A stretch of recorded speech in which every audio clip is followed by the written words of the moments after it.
Hello दोस्तों, नमस्कार। Welcome to my study. Indian national movement यानी कि भारतीय राष्ट्रीय आंदोलन, इस टॉपिक से UP triple S C PT के एग्जाम्स में आपसे 5 नंबर के क्वेश्चन पूछे जाएंगे, जो कि एग्जाम के पॉइंट ऑफ व्यू से बहुत ही इंपॉर्टेंट है। इस सीरीज में हमने भारतीय राष्ट्रीय आंदोलन से संबंधित जितने भी इंपॉर्टेंट टॉपिक्स हैं उन सभी को इस एक वीडियो में क्लियर कर रखा है। तो उम्मीद करते हैं कि आप इस वीडियो को अंत तक जरूर देखेंगे। आपको मैं बता दूं कि इस वीडियो का पीडीएफ आपको हमारे टेलीग्राम चैनल के माध्यम से मिल जाएगा। मैं टेलीग्राम चैनल का लिंक इस वीडियो के डिस्क्रिप्शन में दे दूंगा। तो चलिए हम शुरू करते हैं। हमारा पहला टॉपिक है 1857 ईस्वी का विद्रोह। अब इस टॉपिक से जितने भी इंपॉर्टेंट क्वेश्चन एग्जाम में बन सकते हैं, चलिए हम उन सबको देख लेते हैं। हमारा पहला पॉइंट है 1857 ईस्वी के विद्रोह को भारत का प्रथम स्वतंत्रता संग्राम या फिर स्वतंत्रता की पहली लड़ाई किसने कहा था। तो दोस्तों, 1857 ईस्वी के विद्रोह को भारत का प्रथम स्वतंत्रता संग्राम या फिर स्वतंत्रता की पहली लड़ाई जो है बीडी सावरकर ने कहा था। और बीडी सावरकर का पूरा नाम विनायक दामोदर सावरकर था। ठीक है, विनायक दामोदर सावरकर ने ही जो है 1857 ईस्वी के विद्रोह को भारत का प्रथम स्वतंत्रता संग्राम या फिर स्वतंत्रता की पहली लड़ाई कहा था। विनायक दामोदर सावरकर ने एक पुस्तक लिखी थी, उस पुस्तक का नाम था the Indian war of independence. दोस्तों, ये क्वेश्चन भी एग्जाम में पूछता है कि विनायक दामोदर सावरकर ने 1857 ईस्वी के विद्रोह को स्वतंत्रता की पहली लड़ाई किस पुस्तक में कहा था या किस पुस्तक में लिखा था। तो उस पुस्तक का नाम था the Indian war of independence. इसी पुस्तक में जो है विनायक दामोदर दास सावरकर ने जो है 1857 ईस्वी के विद्रोह को भारत का प्रथम स्वतंत्रता संग्राम या फिर स्वतंत्रता की पहली लड़ाई कहा था। ठीक है, चलिए आगे बढ़ते हैं। 1857 ईस्वी की क्रांति का तात्कालिक कारण क्या था। 1857 ईस्वी की क्रांति का तात्कालिक कारण था सुअर व गाय की चर्बी वाली कारतूस का प्रयोग। सुअर व गाय की चर्बी वाली कारतूस का प्रयोग ही जो है 1857 ईस्वी की क्रांति का तात्कालिक कारण था। हालांकि इसके और भी कारण थे, राजनैतिक आर्थिक कारण, पर जो है तात्कालिक कारण जो था 1857 ईस्वी के क्रांति का, वो था सुअर व गाय की चर्बी वाली कारतूस का प्रयोग। तो आगे बढ़ते हैं। नेक्स्ट पॉइंट है, वह पहला भारतीय सिपाही कौन था। पहला भारतीय सिपाही कौन था जिसने एनफील्ड राइफल में चर्बी वाली कारतूस का प्रयोग करने से इनकार कर दिया था। तो मंगल पांडे वह पहले भारतीय सिपाही थे जिन्होंने एनफील्ड राइफल में सुअर व गाय की चर्बी वाली कारतूस का प्रयोग करने से इनकार कर दिया था। दोस्तों, एक क्वेश्चन और भी एग्जाम में पूछा जा सकता है कि एनफील्ड राइफल को ब्रिटिश भारतीय सेना में कब शामिल किया गया था। तो एनफील्ड राइफल को जो है ब्रिटिश भारतीय सेना में जनवरी 1857 ईस्वी में शामिल किया गया था। ठीक है, और मंगल पांडे का संबंध किससे था। तो मंगल पांडे जो है 1857 ईस्वी की क्रांति का विद्रोह का जिन्होंने सूत्रपात किया था, ये जो है 34वीं नेटिव इन्फेंट्री बैरकपुर में एक सिपाही थे, इसी से उनका संबंध है। ठीक है, चलिए आगे बढ़ते हैं।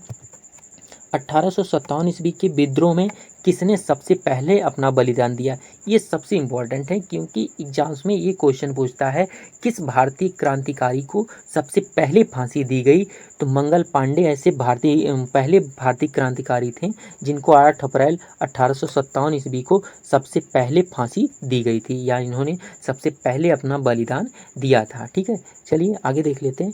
1857 ईस्वी का विद्रोह कहाँ से प्रारंभ हुआ। तो 1857 ईस्वी का विद्रोह जो है मेरठ से 10 मई 1857 ईस्वी को प्रारंभ हुआ था। ठीक है, आगे बढ़ते हैं। 1857 ईस्वी के विद्रोह किसने शुरू किया था। तो 1857 ईस्वी का विद्रोह जो है सिपाहियों ने शुरू किया था। हालांकि 1857 ईस्वी के विद्रोह को सिपाही विद्रोह भी कहा जाता है। एग्जाम्स में क्वेश्चन पूछता है कि सिपाही विद्रोह के नाम से किस विद्रोह को जाना जाता है। तो जो है 1857 ईस्वी की क्रांति को जो है सिपाही विद्रोह के नाम से भी जाना जाता है। क्यों, क्योंकि जो है कि इसकी शुरुआत जो है सिपाहियों द्वारा की गई थी। मंगल पांडे खुद एक सिपाही थे और इन्होंने जो है 1857 ईस्वी की क्रांति का सूत्रपात किया था। ठीक है, आगे चलिए बढ़ते हैं। 1857 ईस्वी के क्रांति के समय ब्रिटेन का प्रधानमंत्री कौन था। ये इंपॉर्टेंट क्वेश्चन है, एग्जाम्स में ये पूछता है कि जिस समय 1857 ईस्वी का विद्रोह हुआ उस समय ब्रिटेन का प्रधानमंत्री कौन था। तो लॉर्ड पामस्टर्न जो था उस समय ब्रिटेन का प्रधानमंत्री था। 1857 ईस्वी की क्रांति के समय ब्रिटेन का प्रधानमंत्री लॉर्ड पामस्टर्न था। ठीक है, चलिए हम अगले पेज पे चलते हैं। 1857 ईस्वी के विद्रोह के समय भारत का गवर्नर जनरल कौन था। ये भी इंपॉर्टेंट है, पूछता है कि 1857 ईस्वी के विद्रोह के समय जो है भारत का गवर्नर जनरल कौन था। तो लॉर्ड कैनिंग जो था वो 1857 ईस्वी के विद्रोह के समय भारत का गवर्नर जनरल था। ठीक है, आगे देखते हैं, किस महत्वपूर्ण घटना के बाद गवर्नर जनरल का पद समाप्त कर वायसराय का पद बनाया गया। तो 1857 ईस्वी की ऐतिहासिक विद्रोह या 1857 ईस्वी की क्रांति के बाद जो है गवर्नर जनरल का पद समाप्त करके वायसराय का पद जो है बनाया गया। और इस तरह लॉर्ड कैनिंग जो है 1857 ईस्वी की क्रांति के बाद जो है भारत का प्रथम वायसराय और अंतिम गवर्नर जनरल बना। जो है कि गवर्नर जनरल का पद समाप्त करके वायसराय का पद बनाया गया था। तो भारत का अंतिम गवर्नर जनरल भी लॉर्ड कैनिंग हुआ और भारत का प्रथम वायसराय जो है लॉर्ड कैनिंग हुआ। ठीक है, चलिए आगे बढ़ते हैं। अच्छा, एक क्वेश्चन पूछता है कि किस घटना के बाद जो है ईस्ट इंडिया भारत का शासन जो है ईस्ट इंडिया कंपनी के हाथों से निकलकर ब्रिटिश सम्राट के हाथों में आ गया। तो 1857 ईस्वी के विद्रोह के बाद जो है भारत का शासन ईस्ट इंडिया कंपनी के हाथों से निकलकर ब्रिटिश शासन सम्राट के हाथों में आ गया। ठीक है, चलिए आगे देखते हैं। 1857 ईस्वी के विद्रोह की शक्ति का सबसे महत्वपूर्ण तत्व कौन सा था। तो 1857 ईस्वी के विद्रोह का जो है शक्ति का सबसे महत्वपूर्ण तत्व था हिंदू मुस्लिम एकता। हिंदू मुस्लिम एकता ही जो था 1857 ईस्वी के विद्रोह की शक्ति का सबसे महत्वपूर्ण तत्व था। ठीक है, चलिए आगे बढ़ते हैं। कौन सा आयोग 1857 ईस्वी के विद्रोह के दमन के बाद भारतीय फौज के नव संगठन यानी कि पुनर्संगठन से संबंधित है। तो पील आयोग जो है वो 1857 ईस्वी के विद्रोह के बाद जो है भारतीय फौज के पुनर्संगठन से संबंधित था। ठीक है, चलिए आगे बढ़ते हैं। 1857 ईस्वी में अंग्रेजी साम्राज्य के विरुद्ध पंजाब में किसने सशस्त्र विद्रोह किया था। तो 1857 ईस्वी में जो है अंग्रेजी साम्राज्य के विरुद्ध पंजाब में सशस्त्र विद्रोह किया था नामधारी सिखों ने। एक क्वेश्चन एग्जाम में पूछता है कि सशस्त्र विद्रोह किसके द्वारा किया गया था। तो नामधारी सिखों द्वारा जो था सशस्त्र विद्रोह किया गया था। 1857 ईस्वी के विद्रोह को किस उर्दू कवि ने देखा था। तो मिर्जा गालिब जो थे ऐसे उर्दू कवि थे जिन्होंने 1857 ईस्वी के विद्रोह को देखा था। ठीक है, चलिए आगे बढ़ते हैं। सर्वप्रथम किसने 1857 ईस्वी के विद्रोह के तुरंत बाद इसे एक राष्ट्रीय विद्रोह की संज्ञा दी। तो अंग्रेजी अधिकारी बेंजामिन डिज़रायली ने जो है 1857 ईस्वी के विद्रोह के बाद इसे तुरंत एक राष्ट्रीय विद्रोह की संज्ञा दी थी। अच्छा, 1857 ईस्वी का विद्रोह जो है किस कारण से असफल रहा। एक क्वेश्चन एग्जाम में पूछता है कि 1857 ईस्वी का विद्रोह किस कारण असफल रहा। तो 1857 ईस्वी का विद्रोह इस वजह से असफल रहा क्योंकि इसकी कोई प्लानिंग नहीं थी, इसका कोई समान योजना नहीं थी, स्ट्रेटजी नहीं था। इस वजह से जो है यह विद्रोह फेल हुआ। और तो इसमें जो है केंद्रीय संगठन की कमी थी, इस वजह से जो है यह 1857 ईस्वी का विद्रोह असफल रहा। चलिए अगले पेज पे चलते हैं। 1857 ईस्वी के विद्रोह के महत्वपूर्ण केंद्र तथा नेतृत्वकर्ता। अब इससे भी एग्जाम्स में क्वेश्चन पूछा जाता है, तो चलिए देख लेते हैं। दिल्ली से जो है विद्रोह का नेतृत्व किसने किया था। तो बहादुर शाह जफर ने जो है दिल्ली से विद्रोह का नेतृत्व किया था। पर बहादुर शाह जफर की उस समय उम्र हो चली थी, ये बूढ़े हो चले थे, इसलिए जो है बहादुर शाह जफर का जो सैन्य नेतृत्व था वह बख्त खां ने किया था। इसका ध्यान दीजिएगा। ठीक है, चलिए आगे बढ़ते हैं। कानपुर से जो है 1857 ईस्वी के विद्रोह का नेतृत्व किसने किया था। तो कानपुर से जो है नाना साहब ने किया था 1857 ईस्वी के विद्रोह का नेतृत्व। और नाना साहब को धोंदू पंथ के नाम से भी जाना जाता है। यह क्वेश्चन भी एग्जाम में पूछता है कि धोंदू पंथ किस क्रांतिकारी का नाम था। तो नाना साहब का नाम जो था वह जो है धोंदू पंथ था। ठीक है, और तात्या टोपे ने जो है सैन्य नेतृत्व किया था और तात्या टोपे का अभिनाम जो है रामचंद्र पांडुरंग था। एग्जाम में ये भी क्वेश्चन पूछता है किस क्रांतिकारी का नाम जो है रामचंद्र पांडुरंग था। तो तात्या टोपे का नाम जो था वो रामचंद्र पांडुरंग था। ठीक है, आगे बढ़ते हैं। लखनऊ से इस विद्रोह का नेतृत्व बेगम हजरत महल ने किया था और झांसी से इस विद्रोह का नेतृत्व रानी लक्ष्मीबाई ने किया था। रानी लक्ष्मीबाई को मणिकर्णिका के नाम से भी जाने जाता है, मतलब जाना जाता है। आगे बढ़ते हैं। इलाहाबाद से 1857 ईस्वी के विद्रोह का नेतृत्व लियाकत अली ने किया था। ठीक है, जबकि बिहार के जगदीशपुर से इस विद्रोह का नेतृत्व कुंवर सिंह ने किया था। अब इतने इंपॉर्टेंट क्वेश्चन जितने बन सकते हैं महत्वपूर्ण केंद्र तथा नेतृत्वकर्ता से, हमने उन सभी को इसमें क्लियर किया है। चलिए आगे बढ़ते हैं। वह कौन सा ब्रिटिश सेनापति था जिसकी 1857 ईस्वी के विद्रोह को दबाने में महत्वपूर्ण भूमिका रही। तो कैंपबेल ऐसा अंग्रेजी अधिकारी था जिसने जो है 1857 ईस्वी के विद्रोह को दबाने में सफलता प्राप्त की थी। ठीक है, चलिए आगे बढ़ते हैं। 1857 ईस्वी की क्रांति का चिन्ह यानी कि सिंबल क्या था? तो 1857 ईस्वी की क्रांति का चिन्ह या सिंबल जो था कमल एवं चपाती यानी कि कमल एवं रोटी था। ठीक है, चलिए आगे बढ़ते हैं, शुरू करते हैं। भारत में सामाजिक व धार्मिक सुधार आंदोलन, इस टॉपिक से भी बहुत सारे क्वेश्चन पूछे जाते हैं। भारत में जितने भी सामाजिक या धार्मिक सुधार आंदोलन हुए हैं, हमने उन सभी को जो है इस टॉपिक्स में क्लियर करने की कोशिश की है। तो उम्मीद करता हूँ कि आप वीडियो के साथ बने रहेंगे। चलिए शुरू करते हैं, देखते हैं। ब्रह्म समाज, ब्रह्म समाज की स्थापना राजा राम मोहन राय द्वारा की गई थी 20 अगस्त 1818 ईस्वी को कोलकाता में। तो एग्जाम्स में पूछता है ब्रह्म समाज की स्थापना किसने की? तो ब्रह्म समाज की स्थापना राजा राम मोहन राय ने की थी। कहाँ पे की थी? कोलकाता में की थी। और कब की थी? 20 अगस्त 1818 ईस्वी को जो है राजा राम मोहन राय द्वारा ब्रह्म समाज की स्थापना की गई थी। ठीक है, और ब्रह्म समाज जो था वो भारत का प्रथम सामाजिक व धार्मिक सुधार आंदोलन था। ब्रह्म समाज को भारत का प्रथम सामाजिक व धार्मिक सुधार आंदोलन कहा जाता है। और इस आंदोलन का उद्देश्य था उस समय हिंदू समाज में व्याप्त बुराई जैसे सती प्रथा, बहुविवाह, जातिवाद, अस्पृश्यता आदि को समाप्त करना। अच्छा, एक क्वेश्चन और बनता है राजा राम मोहन राय से कि राजा राम मोहन राय ने जो है लॉर्ड विलियम बेंटिक के साथ मिलकर सती प्रथा के खिलाफ जो है कानून बनवाया था और इस तरीके से सती प्रथा का अंत हुआ था। ठीक है, चलिए आगे बढ़ते हैं। राजा राम मोहन राय को भारतीय पुनर्जागरण का मसीहा या फिर पिता कहा जाता है। एग्जाम में क्वेश्चन पूछता है कि भारतीय पुनर्जागरण का पिता किसे कहा जाता है या फिर मसीहा किसे कहा जाता है? तो राजा राम मोहन राय को जो है भारतीय पुनर्जागरण का मसीहा या फिर पिता कहा जाता है। ठीक है, नेक्स्ट पॉइंट देख लेते हैं। राजा राम मोहन राय के बाद देवेंद्र नाथ टैगोर और केशव चंद्र सेन ने जो है ब्रह्म समाज का नेतृत्व किया था। ठीक है, केशव चंद्र सेन ने 1866 ईस्वी में कलकत्ता में आदि ब्रह्म समाज की स्थापना की थी। दोस्तों यहाँ पे ध्यान देने वाली बात यह है कि आपसे एग्जाम में जब ये पूछे कि ब्रह्म समाज की स्थापना किसने की, तो राजा राम मोहन राय ने की।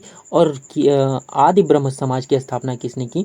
तो केशव चंद्र सेन ने की थी। जबकि केशव चंद्र सेन जो है वो ब्रह्म समाज से भी जुड़े हुए थे और इन्होंने जो है ब्रह्म समाज का भी नेतृत्व किया था।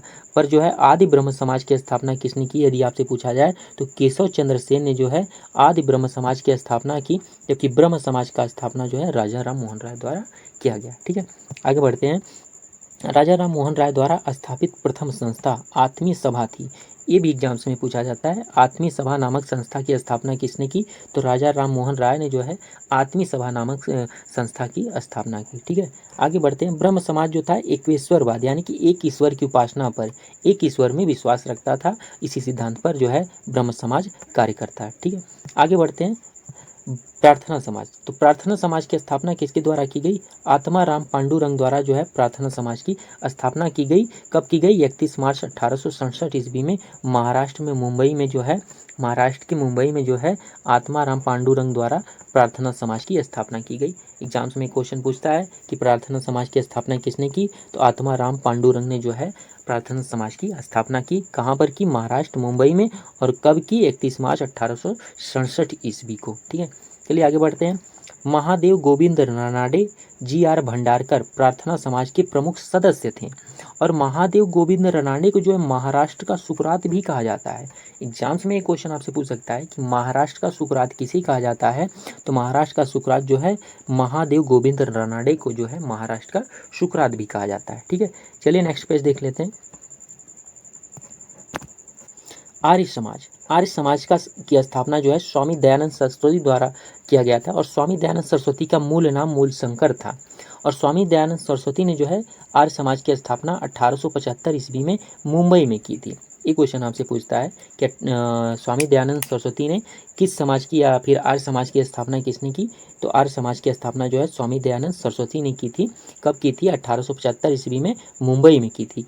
और स्वामी दयानंद सरस्वती का जो मूल नाम था वो मूलशंकर था। ठीक है ना, इसका ध्यान दीजिएगा, एग्जाम्स में एक क्वेश्चन पूछता है। और इन्होंने अपने उपदेशों में मूर्ति पूजा, बहुदेववाद, अवतारवाद, पशु बलि, श्राद्ध, यंत्र तंत्र मंत्र, झूठे कर्मकांड आदि की आलोचना की थी। और जो है स्वामी दयानंद सरस्वती ने एक मशहूर स्लोगन दिया था, नारा दिया था, वेदों की ओर लौटो, वेदों की ओर लौटो। यह मशहूर स्लोगन या नारा जो था वो स्वामी दयानंद सरस्वती द्वारा दिया गया था। और स्वामी दयानंद सरस्वती ने जो है एक पुस्तक लिखी थी या एक पुस्तक की रचना की थी, उसका नाम था सत्यार्थ प्रकाश। और यह पुस्तक की रचना जो है इन्होंने हिंदी भाषा में की थी। और इसी में जो है स्वामी दयानंद सरस्वती के विचारों का संकलन मिलता है। ठीक है, और स्वामी दयानंद सरस्वती जो थे उन्होंने इस सर्वप्रथम जो है स्वराज्य शब्द का प्रयोग किया था। एग्जाम्स में क्वेश्चन पूछे आपसे कि स्वराज्य शब्द का प्रयोग सबसे पहले किसने किया, तो स्वामी दयानंद सरस्वती ने जो है स्वराज्य शब्द का सबसे पहले प्रयोग किया था। ठीक है, आगे बढ़ते हैं। रामकृष्ण मिशन की स्थापना किसने की, तो स्वामी विवेकानंद द्वारा जो है रामकृष्ण मिशन की स्थापना की गई।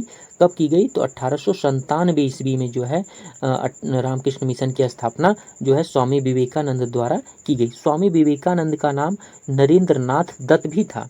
स्वामी विवेकानंद को नरेंद्र नाथ दत्त के नाम से भी जाना जाता है, या फिर स्वामी विवेकानंद का जो उपनाम था वो नरेंद्र नाथ दत्त भी था। ठीक है, और स्वामी विवेकानंद ने जो है रामकृष्ण मिशन की स्थापना कोलकाता के वेलूर में की थी। ठीक है ना, चलिए आगे बढ़ते हैं। रामकृष्ण आंदोलन की मुख्य प्रेरक स्वामी रामकृष्ण परमहंस थे, और रामकृष्ण परमहंस से ही इंस्पायर्ड होकर स्वामी विवेकानंद ने जो है रामकृष्ण मिशन की स्थापना की थी। ठीक है, रामकृष्ण की शिक्षाओं के प्रचार प्रसार का श्रेय उनके शिष्य स्वामी विवेकानंद को जाता है।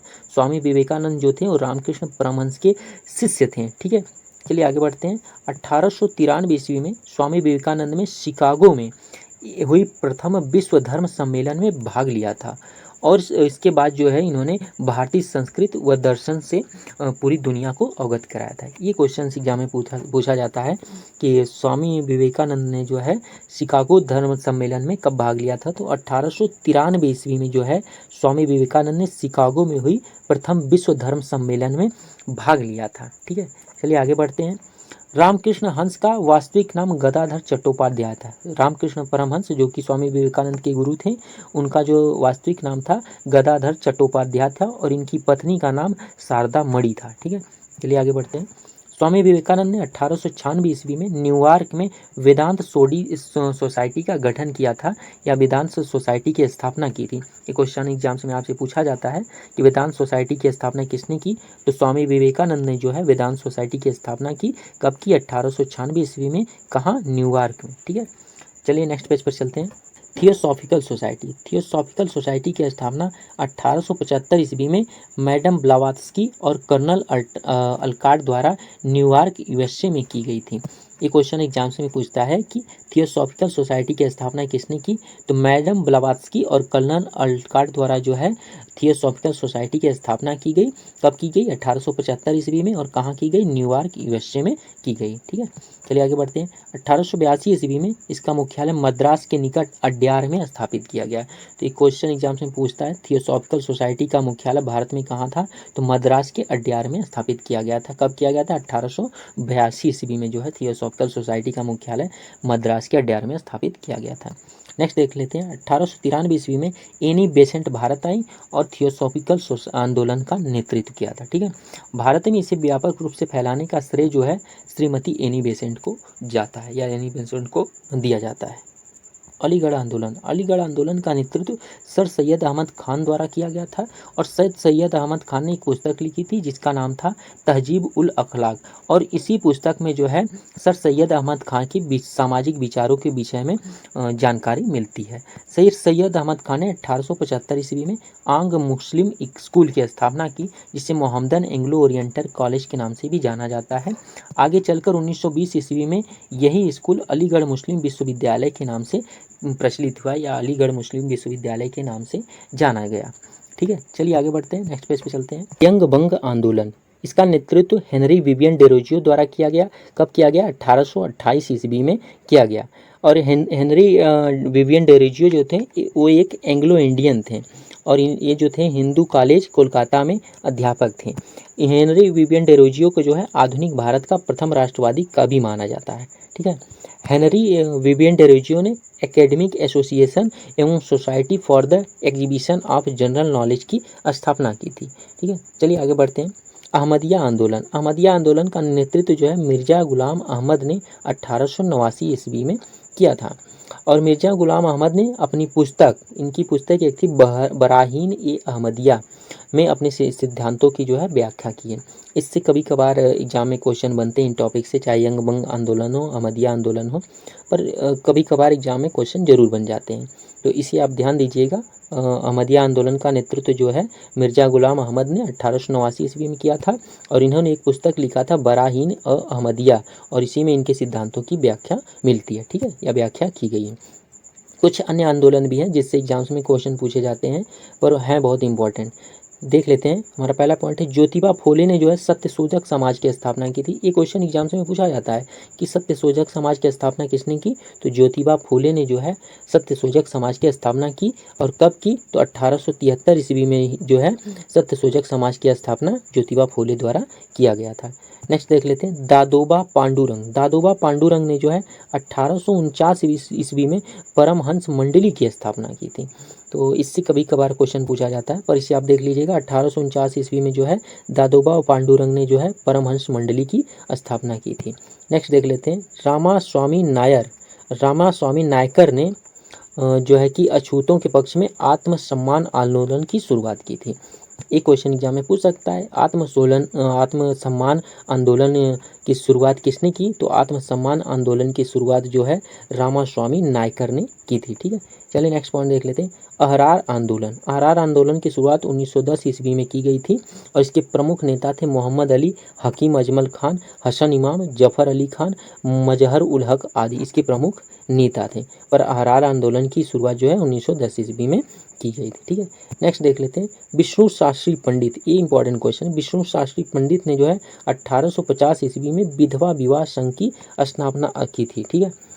तो चलिए आगे देख लेते हैं, नेक्स्ट पेज। भारतीय राष्ट्रीय कांग्रेस की स्थापना 1885 ईस्वी में। अब इस टॉपिक से रिलेटेड जितने भी इंपॉर्टेंट क्वेश्चन एग्जाम में बन सकते हैं, चलिए हम उनको देख लेते हैं। भारतीय राष्ट्रीय कांग्रेस की स्थापना 1885 ईस्वी में ए.ओ. ह्यूम द्वारा की गई। ए.ओ. ह्यूम जो थे वो एक रिटायर्ड अंग्रेजी प्रशासनिक अधिकारी थे, और इनका पूरा नाम था एलन ऑक्टेवियन ह्यूम।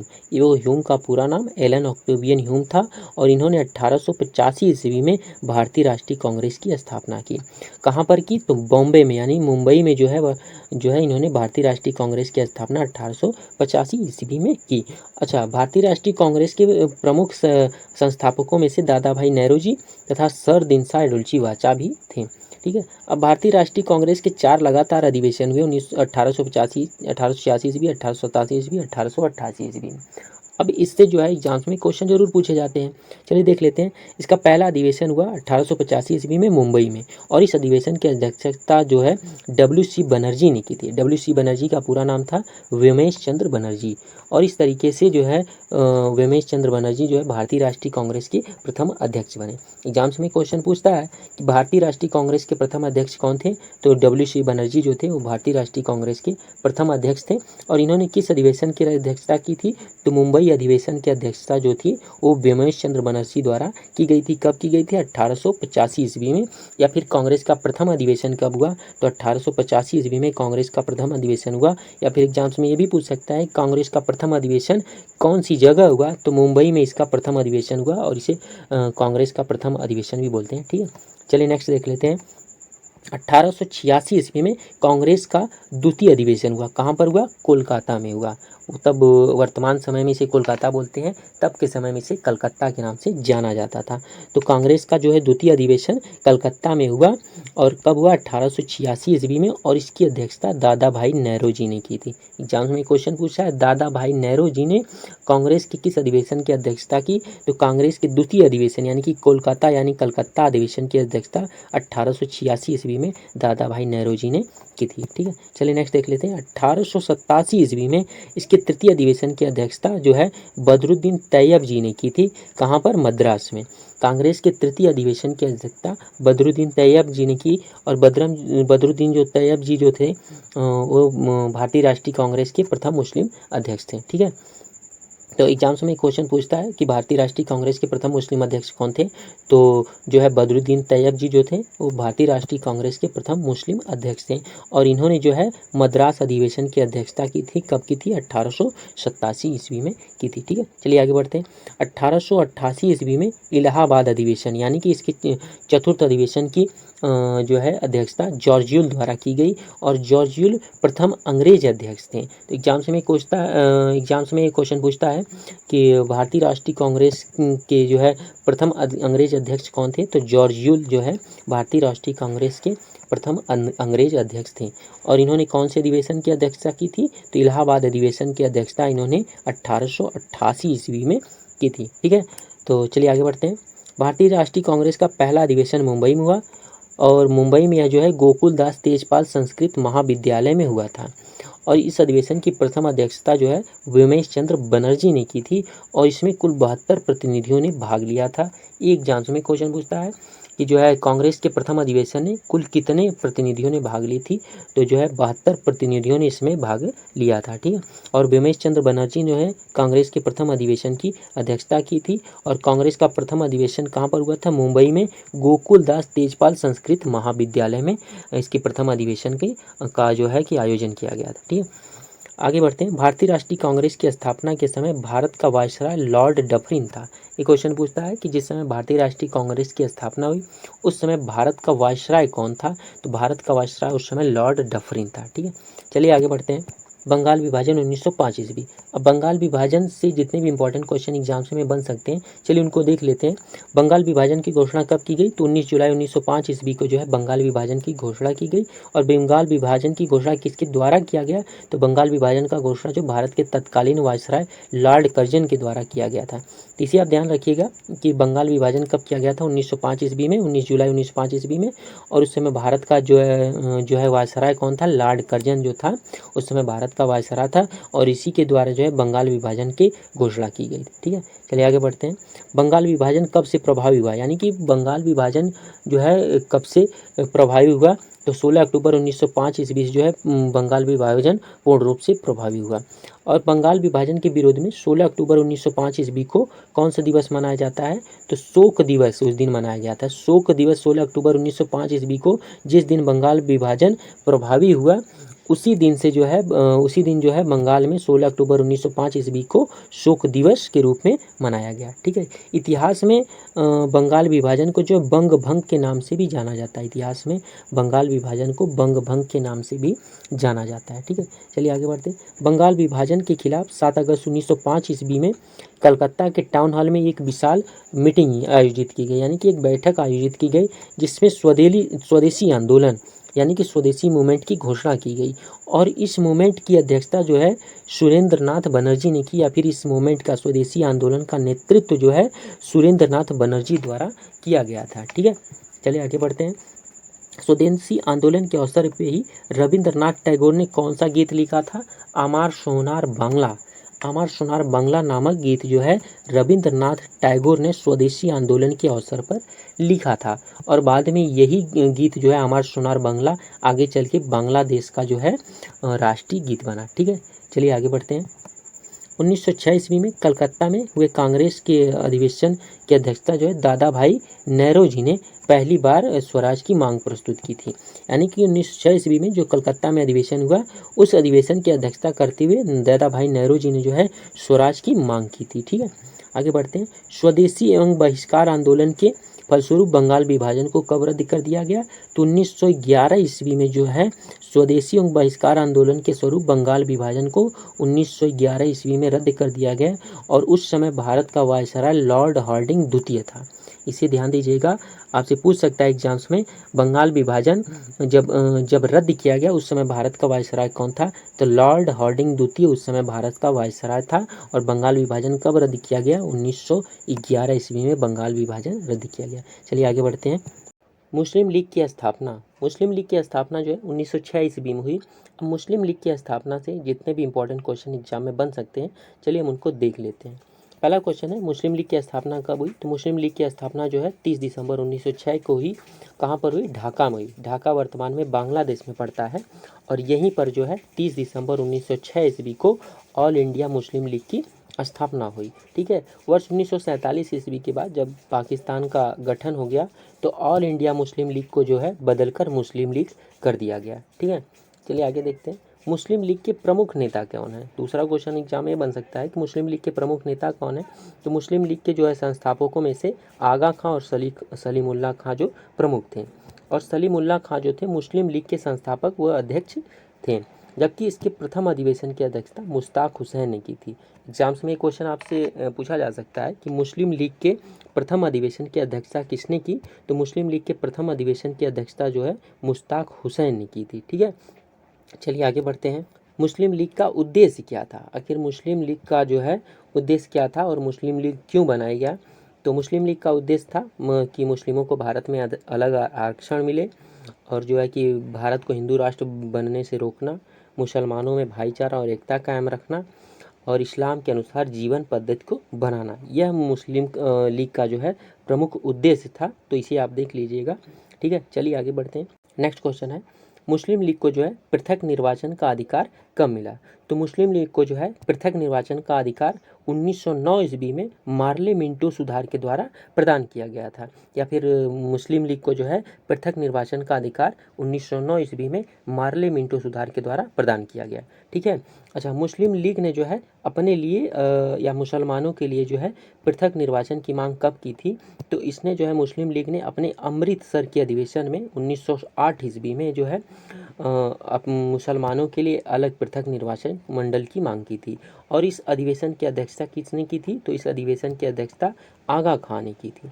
आगा खां ने जो है अमृतसर अधिवेशन की अध्यक्षता की थी। कब की थी, 1908 ईस्वी में। और इसी अधिवेशन में जो है मुस्लिमों के लिए पृथक निर्वाचन मंडल की मांग की गई, जिसे 1909 ईस्वी में मार्ले मिंटो सुधार द्वारा प्रदान कर दिया गया। ठीक है, चलिए नेक्स्ट क्वेश्चन पर चलते हैं। नेक्स्ट क्वेश्चन है, मुस्लिम लीग का संविधान कब बना। तो मुस्लिम लीग ने जो है अपने लिए अलग ही संविधान बनाया था। कब बनाया था, 1907 ईस्वी में जो है मुस्लिम लीग का संविधान बना। कहाँ बना, कराची में बना। ठीक है, तो इसे आप ध्यान दीजिएगा। मुस्लिम लीग से जितने भी इंपॉर्टेंट क्वेश्चन बन सकते हैं हमने उन सभी क्वेश्चन को आपको बताया। ठीक है, चलिए आगे बढ़ते हैं। सूरत अधिवेशन। सूरत अधिवेशन क्यों इंपॉर्टेंट है, कांग्रेस का सूरत अधिवेशन इसलिए इंपॉर्टेंट है क्योंकि कांग्रेस जो है सूरत अधिवेशन 1907 में ही दो भागों में विभाजित हो गई थी, गरम दल एवं नरम दल। तो एग्जाम्स में क्वेश्चन पूछता है कि कांग्रेस किस अधिवेशन में दो भागों में विभक्त हो गई, गरम दल एवं नरम दल में। तो सूरत अधिवेशन 1907 ईस्वी में जो है कांग्रेस दो भागों में, गरम दल और नरम दल में विभाजित हो गई। इस सूरत अधिवेशन की अध्यक्षता किसने की थी, तो रास बिहारी घोष ने जो है सूरत अधिवेशन की अध्यक्षता की थी। कब की थी, 1907 ईस्वी में। सूरत अधिवेशन कब हुआ था, 1907 ईस्वी में हुआ था। और इस अधिवेशन की अध्यक्षता किसने की थी, रास बिहारी घोष ने की थी। ध्यान दीजिएगा, यह रास बिहारी घोष है, रास बिहारी बोस नहीं है।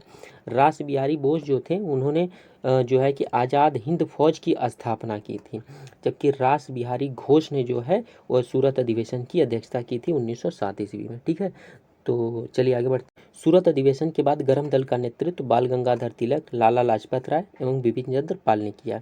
इस तिकड़ी को हम लाल बाल पाल के नाम से भी जानते हैं, जहां लाल का मतलब होता है लाला लाजपत राय और बाल का मतलब होता है बाल गंगाधर तिलक और पाल का मतलब होता है बिपिन चंद्र पाल। तो एक क्वेश्चन भी आपसे एग्जाम में पूछा जाता है कि लाल बाल पाल के नाम से किसे जानते हैं, तो लाल बाल पाल के नाम से लाला लाजपत राय, बाल गंगाधर तिलक और बिपिन चंद्र पाल को जाना जाता है। ठीक है, तो जो है सूरत अधिवेशन के बाद, सूरत अधिवेशन कब, 1907 ईस्वी में हुआ। और सूरत अधिवेशन के बाद जो है गरम दल का नेतृत्व लाल बाल पाल अर्थात लाला लाजपत राय, बाल गंगाधर तिलक और बिपिन चंद्र पाल ने किया, जबकि नरम दल का नेतृत्व जो है गोपाल कृष्ण गोखले ने किया। गोपाल कृष्ण गोखले जो बड़े ही शांत स्वभाव के थे और जो है कि ये अहिंसा में विश्वास रखते थे। चलिए आगे बढ़ते हैं। लखनऊ अधिवेशन। लखनऊ अधिवेशन 1916 ईस्वी में हुआ और ये अधिवेशन इसलिए इम्पोर्टेंट है क्योंकि इसी अधिवेशन में जो है गरम दल और नरम दल, जो कि सूरत अधिवेशन में कांग्रेस दो भागों में विभाजित हो गई थी, गरम दल एवं नरम दल। तो लखनऊ अधिवेशन में ही जो है एक गरम दल और नरम दल को एक साथ लाया गया था, यानी कि फिर से मिलाया गया था। ठीक है, तो इसलिए लखनऊ अधिवेशन जो है इम्पॉर्टेंट है। तो लखनऊ अधिवेशन कब हुआ, 1916 ईस्वी में हुआ और इस अधिवेशन की अध्यक्षता की थी अंबिका चरण मजूमदार ने। लखनऊ अधिवेशन की अध्यक्षता किसने की थी, अंबिका चरण मजूमदार ने। और लखनऊ अधिवेशन कब हुआ था, 1916 ईस्वी में हुआ था। ठीक है, चलिए आगे बढ़ते हैं।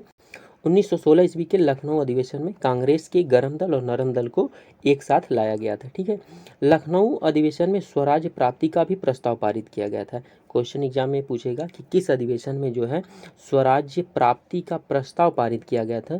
तो स्वराज्य प्राप्ति का प्रस्ताव जो है लखनऊ अधिवेशन 1916 ईस्वी में जो है कि पारित किया गया था। ठीक है, आगे बढ़ते हैं। 1916 ईस्वी में लखनऊ अधिवेशन में ही मुस्लिम लीग के नेता मोहम्मद अली जिन्ना और कांग्रेस के मध्य एक समझौता हुआ। इस समझौते के तहत जो है कांग्रेस ने मुस्लिम लीग की सांप्रदायिक प्रतिनिधित्व की मांग को स्वीकार कर लिया। तो एग्जाम्स में क्वेश्चन पूछेगा तो कि सांप्रदायिक प्रतिनिधित्व की मांग जो है मुस्लिम लीग के सांप्रदायिक प्रतिनिधित्व की मांग कांग्रेस की किस अधिवेशन में स्वीकार किया गया। तो लखनऊ अधिवेशन में जो है मुस्लिम लीग के सांप्रदायिक प्रतिनिधित्व की मांग को स्वीकार किया गया था। ठीक है, आगे देखते हैं। मोहम्मद अली जिन्ना और बाल गंगाधर तिलक के बीच यह समझौता हुआ था। ठीक है, चलिए आगे बढ़ते हैं। दिल्ली दरबार 1911 ईस्वी। दिल्ली दरबार 1911 ईस्वी बहुत इंपॉर्टेंट है। इस टॉपिक से एग्जाम्स में क्वेश्चन पूछे जाते हैं। तो चलिए देख लेते हैं। दिल्ली दरबार 1911 ईस्वी में दिल्ली में एक भव्य दरबार का आयोजन किया गया था। किसके सम्मान में? इंग्लैंड के सम्राट जॉर्ज पंचम और महारानी मैरी के स्वागत में जो है इंग्लैंड दिल्ली में एक भव्य दरबार का आयोजन किया गया था। कब किया गया था? 1911 ईस्वी में। और दिल्ली दरबार का आयोजन किसने किया था? तो उस समय भारत के तत्कालीन वायसराय लॉर्ड हार्डिंग द्वितीय के द्वारा जो है दिल्ली दरबार का आयोजन किया गया था। तो एग्जाम्स में एक क्वेश्चन पूछेगा कि दिल्ली दरबार का आयोजन भारत की किस वायसराय के देख रेख में किया गया था? तो लॉर्ड हार्डिंग द्वितीय के समय में जो है दिल्ली दरबार का आयोजन किया गया था। ठीक है, चलिए आगे बढ़ते हैं। दिल्ली दरबार में की गई कुछ प्रमुख घोषणाएं हैं। दिल्ली दरबार में बंगाल विभाजन को रद्द कर दिया गया था। बंगाल विभाजन कब हुआ था? 1905 ईस्वी में। तो बंगाल विभाजन को जो है दिल्ली दरबार में जॉर्ज पंचम के द्वारा रद्द कर दिया गया था। और दूसरा पॉइंट है बंगाली भाषा क्षेत्रों को मिलाकर एक अलग प्रांत बनाया गया। तीसरा पॉइंट है बिहार एक अलग राज्य बना जिसमें उड़ीसा भी तब शामिल था। यानी तब बिहार में जो है उड़ीसा भी शामिल था और बिहार तब एक अलग राज्य बना। बिहार एक अलग राज्य बना, इसकी घोषणा कब की गई? 1911 ईस्वी में की गई।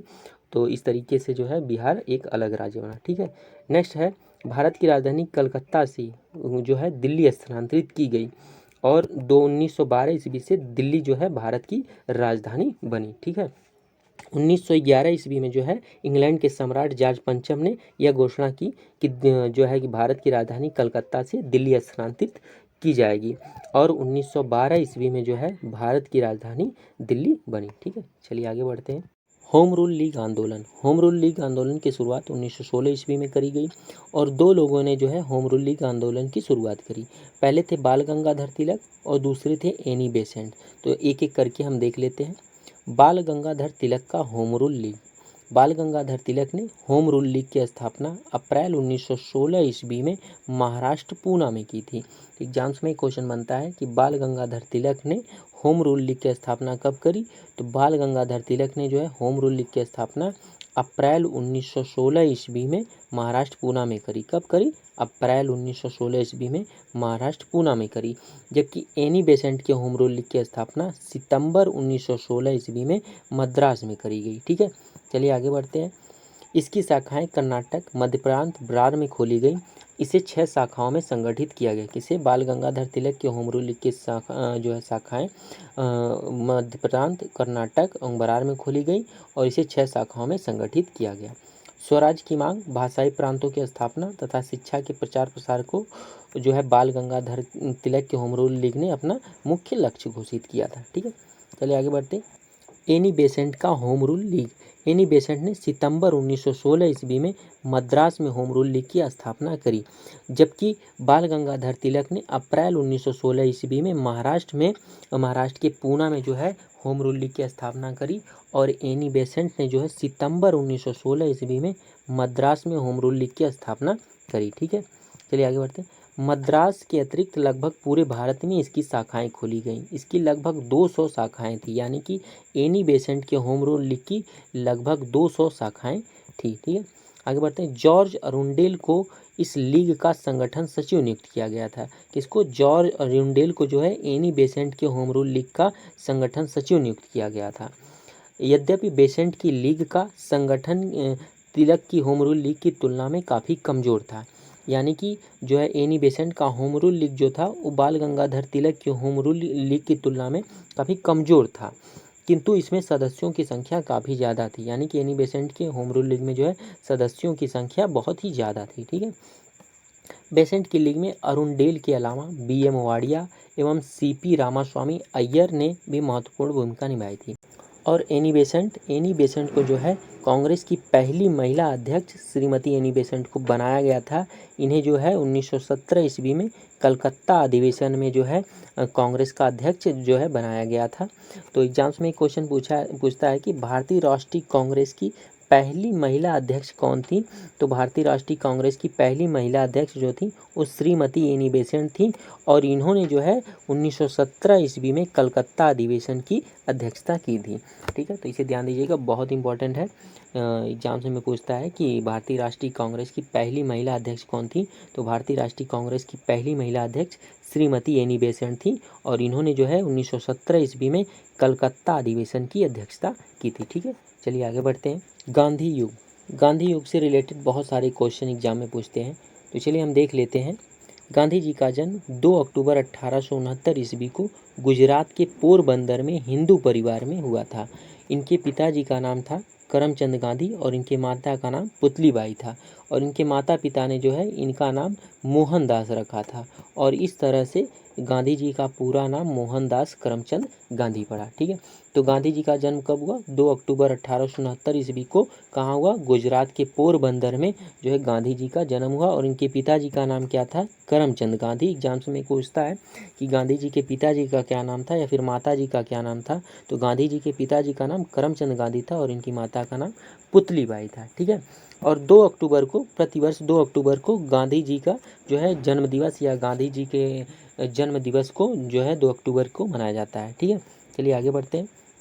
महात्मा गांधी का विवाह 13 वर्ष की आयु में कस्तूरबा नामक कन्या से कर दिया गया था। महात्मा गांधी जी का विवाह जो है 13 वर्ष की उम्र में कस्तूरबा नामक कन्या से कर दिया गया था। ठीक है, तो एग्जाम्स में एक क्वेश्चन पूछता है कि महात्मा गांधी की पत्नी का क्या नाम था। तो कस्तूरबा जो है महात्मा गांधी की पत्नी का नाम था, और महात्मा गांधी का विवाह जो है 13 वर्ष की आयु में कर दिया गया था। ठीक है, गांधी जी 1893 ईस्वी में दक्षिण अफ्रीका गए थे। एक क्वेश्चन पूछता है एग्जाम में कि गांधी जी जो है दक्षिण अफ्रीका कब गए। तो गांधी जी जो है 1893 ईस्वी में दक्षिण अफ्रीका गए थे। वहाँ पर इन्होंने रंग भेद नीति के खिलाफ जो है सत्याग्रह का सर्वप्रथम प्रयोग किया था। तो एग्जाम में क्वेश्चन पूछता है कि गांधी जी ने जो है सत्याग्रह का सर्वप्रथम प्रयोग कहाँ पर किया था। तो गांधी जी ने जो है सत्याग्रह का सर्वप्रथम प्रयोग दक्षिण अफ्रीका में किया था। किसके खिलाफ? रंग भेद नीति के खिलाफ जो है इन्होंने दक्षिण अफ्रीका में सत्याग्रह का सर्वप्रथम प्रयोग किया था। गांधी जी जनवरी 1915 ईस्वी में अफ्रीका से भारत लौट आए। एग्जाम्स में ये भी क्वेश्चन पूछता है कि गांधी जी अफ्रीका से वापस कब आए, अफ्रीका से वापस भारत कब आए। तो जनवरी 1915 ईस्वी में जो है गांधी जी अफ्रीका से भारत लौट आए थे। ठीक है, चलिए आगे बढ़ते हैं। 1915 ईस्वी में अंग्रेजी सरकार ने गांधी जी को भारतीयों को अंग्रेजी सेना में शामिल होने के लिए प्रोत्साहित करने पर कैसर ए हिंद की उपाधि से सम्मानित किया था। तो एक क्वेश्चन एग्जाम में भी पूछता है कि गांधी जी को कैसर ए हिंद की उपाधि से कब सम्मानित किया गया। तो गांधी जी को जो है 1915 ईस्वी में कैसर ए हिंद की उपाधि से सम्मानित किया गया। तो क्यों सम्मानित किया गया? क्योंकि गांधी जी ने जो है भारतीयों को अंग्रेजी सेना में शामिल होने के लिए प्रोत्साहित किया था, इसीलिए जो है महात्मा गांधी को 1915 ईस्वी में कैसर ए हिंद की उपाधि से अंग्रेजियों ने सम्मानित किया। ठीक है, चलिए आगे बढ़ते हैं। 1916 ईस्वी में गांधी जी ने गुजरात के अहमदाबाद के निकट साबरमती आश्रम की स्थापना की। तो गांधी जी ने जो है साबरमती आश्रम की स्थापना कब करी? गांधी जी ने जो है साबरमती की स्थापना 1916 ईस्वी में गुजरात के अहमदाबाद में करी। ठीक है, चलिए आगे बढ़ते हैं। गांधी जी ने भारत में सत्याग्रह का पहला प्रयोग 1917 ईस्वी में चंपारण बिहार में किसानों पर नील की खेती के लिए किए जा रहे अत्याचार के खिलाफ किया। चंपारण विद्रोह के कारण अंग्रेजों को तिनकठिया प्रथा को जो है समाप्त करना पड़ा।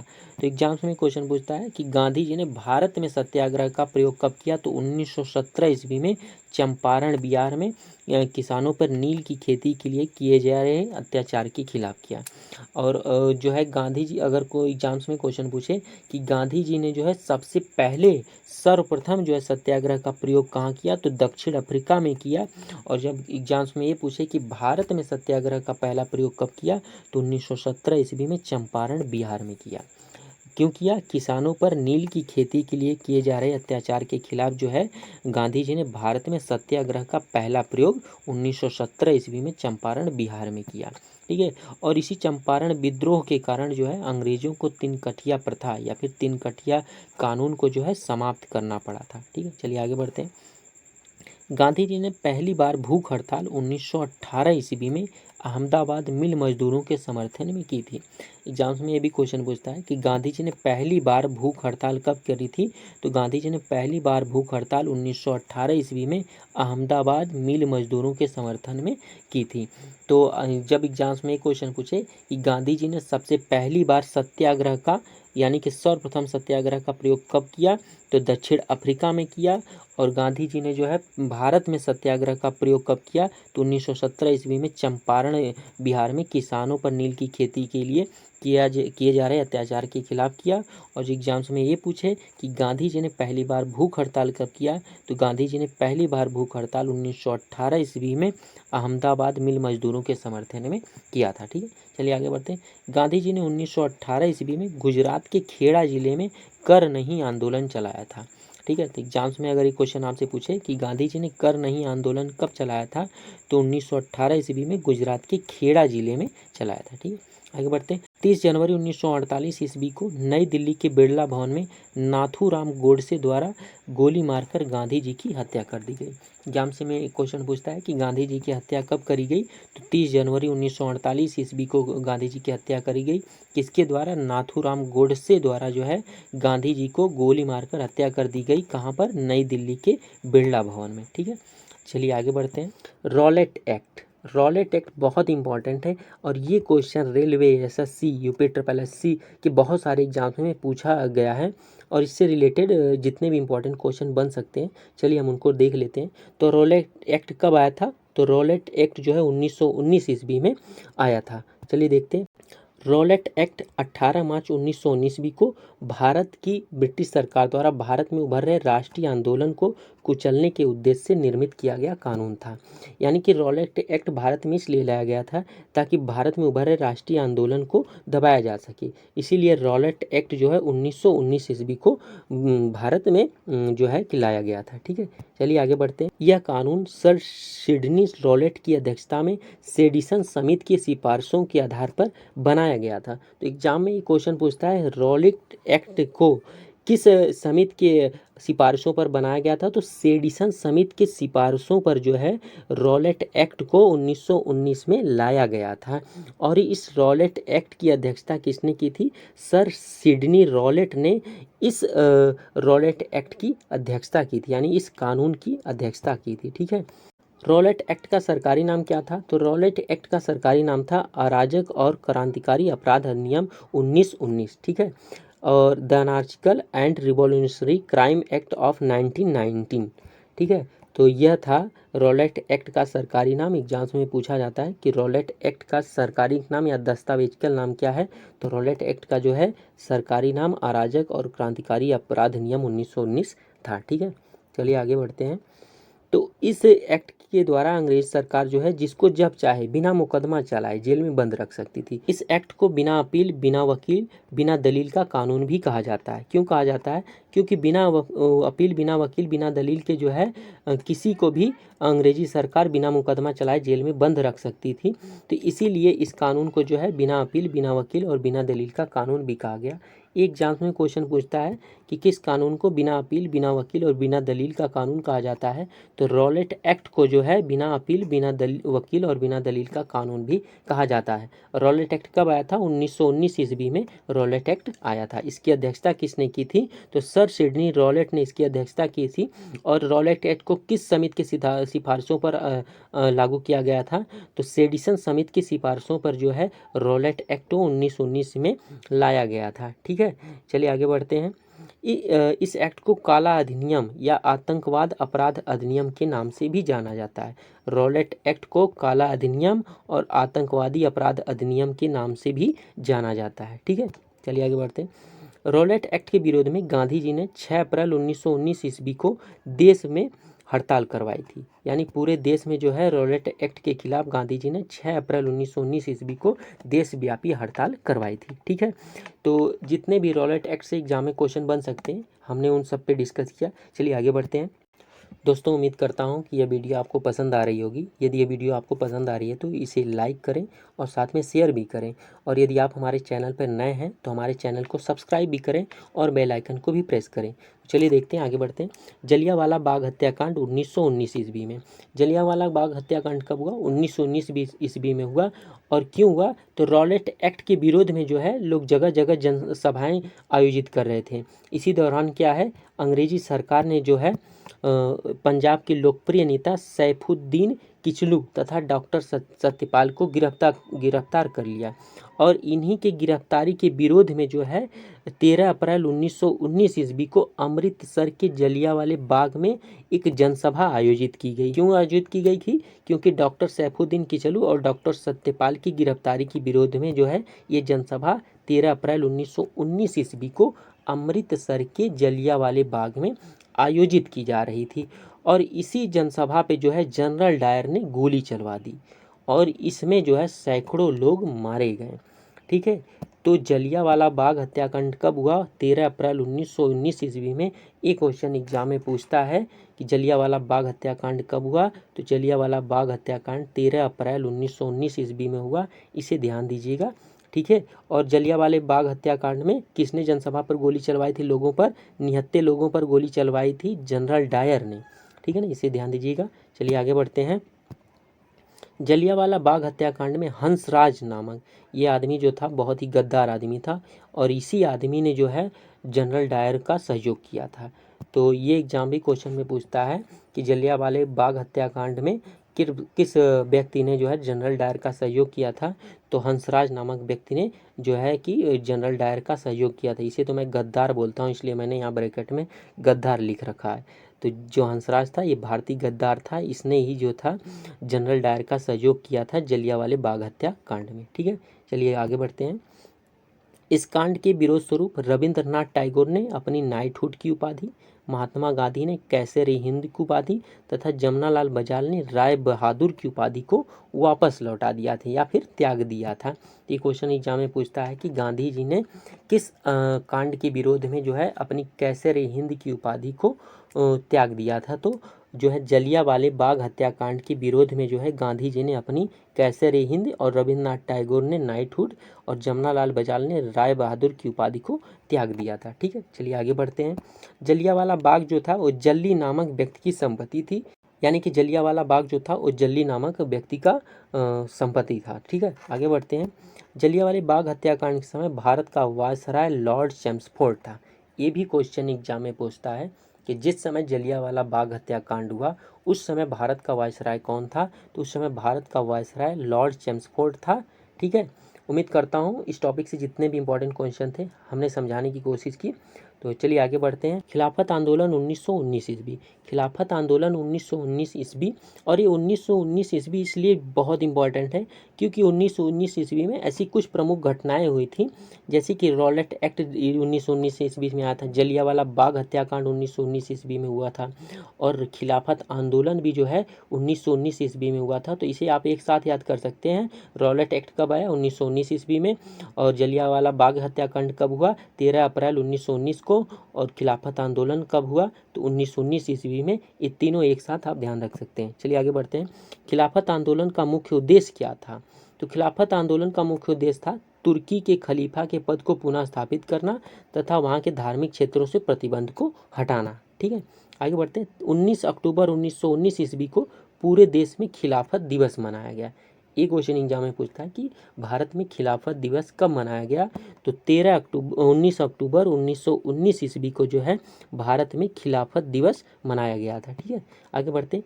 23 नवंबर 1919 ईस्वी को अली बंधु अखिल भारतीय खिलाफत कमेटी का गठन किया। अली बंधु का मतलब मोहम्मद अली और शौकत अली ने जो है, ये अली बंधुओं ने मिलकर जो है अखिल भारतीय खिलाफत कमेटी का गठन किया। कब किया? 23 नवंबर 1919 को जो है अली बंधुओं द्वारा, यानी कि मोहम्मद अली और शौकत अली द्वारा अखिल भारतीय खिलाफत कमेटी का गठन किया गया 23 नवंबर 1919 ईस्वी को। ठीक है, चलिए आगे बढ़ते हैं। खिलाफत आंदोलन का नेतृत्व किसने किया? जैसा कि बताया, मोहम्मद अली और शौकत अली ने जो है अखिल भारतीय खिलाफत कमेटी का गठन किया, तो इन्होंने ये जो है खिलाफत आंदोलन का नेतृत्व भी किया। ठीक है, आगे बढ़ते हैं। गांधी जी ने इस आंदोलन को हिंदू मुस्लिम एकता के लिए उपयुक्त समझा और 23 नवंबर 1919 ईस्वी को दिल्ली में अखिल भारतीय खिलाफत समिति के अधिवेशन की अध्यक्षता की। अब यह पॉइंट बहुत इम्पॉर्टेंट है, क्योंकि एग्जाम में लोग कंफ्यूज हो जाते हैं। अगर एग्जाम्स में आपसे ये पूछे अखिल भारतीय खिलाफत कमेटी की अध्यक्षता किसने की या फिर खिलाफत आंदोलन का नेतृत्व किसने किया, तो मोहम्मद अली और शौकत अली, ये अली बंधुओं द्वारा जो है अखिल भारतीय कमेटी की स्थापना भी की गई और खिलाफत आंदोलन का नेतृत्व भी किया गया। और यदि आपसे ये पूछे कि अखिल भारतीय खिलाफत समिति यानी अखिल भारतीय खिलाफत कमेटी की अध्यक्षता किसने की, तो अध्यक्षता जो है गांधी जी ने की थी 23 नवंबर 1919 ईस्वी को। अखिल भारतीय खिलाफत कमेटी या फिर अखिल भारतीय खिलाफत समिति की अध्यक्षता जो है गांधी जी ने की थी, जबकि इस आंदोलन का नेतृत्व अली बंधुओं द्वारा यानी कि मोहम्मद अली और शौकत अली द्वारा किया गया था। उम्मीद करता हूँ आपको समझ में आया होगा। चलिए आगे बढ़ते हैं। और खिलाफत आंदोलन के समय भारत का वायसराय कौन था, तो लॉर्ड चेम्सफोर्ड जो था वो खिलाफत आंदोलन के समय भारत का वायसराय था। ठीक है, चलिए आगे बढ़ते हैं। असहयोग आंदोलन। असहयोग आंदोलन कब हुआ? 1920 ईस्वी में असहयोग आंदोलन हुआ। ठीक है, चलिए देख लेते हैं असहयोग आंदोलन से जितने भी इम्पोर्टेंट क्वेश्चन बन सकते हैं हम उन्हें देख लेते हैं। पहला पॉइंट है, लाला लाजपत राय की अध्यक्षता में 4 सितंबर 1920 ईस्वी को कलकत्ता अधिवेशन में असहयोग आंदोलन का प्रस्ताव पारित हुआ। दोस्तों, यह क्वेश्चन यदि आपसे एग्जाम में पूछे कि जो है कि असहयोग आंदोलन का प्रस्ताव कब पारित हुआ, तो ये हुआ 4 सितंबर 1920 ईस्वी को असहयोग आंदोलन का प्रस्ताव पारित हुआ। किस अधिवेशन में? कलकत्ता अधिवेशन में। और इसकी अध्यक्षता किसने की थी, तो इसकी अध्यक्षता लाला लाजपत राय ने की थी। ठीक है, आगे बढ़ते हैं। असहयोग आंदोलन की पुष्टि भारतीय राष्ट्रीय कांग्रेस ने दिसंबर 1920 ईस्वी में नागपुर अधिवेशन में की। अच्छा, इसे भी ध्यान दीजिएगा, क्योंकि जो है कि कलकत्ता अधिवेशन में 1920 ईस्वी में असहयोग आंदोलन प्रस्ताव पारित हुआ था, जबकि इस आंदोलन की पुष्टि जो है भारतीय राष्ट्रीय कांग्रेस ने दिसंबर 1920 में नागपुर अधिवेशन में की। यानी कि 1920 ईस्वी में ही 4 सितंबर 1920 ईस्वी को कलकत्ता अधिवेशन हुआ, जिसकी अध्यक्षता लाला लाजपत राय ने की, और 1920 में ही, दिसंबर 1920 में ही नागपुर अधिवेशन हुआ, जिसमें जो है भारतीय राष्ट्रीय कांग्रेस ने असहयोग आंदोलन की पुष्टि की। और 1 अगस्त 1920 ईस्वी को गांधी जी ने असहयोग आंदोलन की शुरुआत की। एग्जाम्स में तीनों क्वेश्चन अलग तरीके से पूछेगा कि जो है किस अधिवेशन में असहयोग आंदोलन का प्रस्ताव पारित हुआ, तो कलकत्ता अधिवेशन में। और किस अधिवेशन में असहयोग आंदोलन की पुष्टि हुई, तो नागपुर अधिवेशन में। और गांधी जी ने असहयोग आंदोलन कब शुरू किया, तो 1 अगस्त 1920 ईस्वी को गांधी जी ने असहयोग आंदोलन की शुरुआत की। ठीक है, आगे बढ़ते हैं। महात्मा गांधी के नेतृत्व में चलाया जाने वाला यह प्रथम जन आंदोलन था।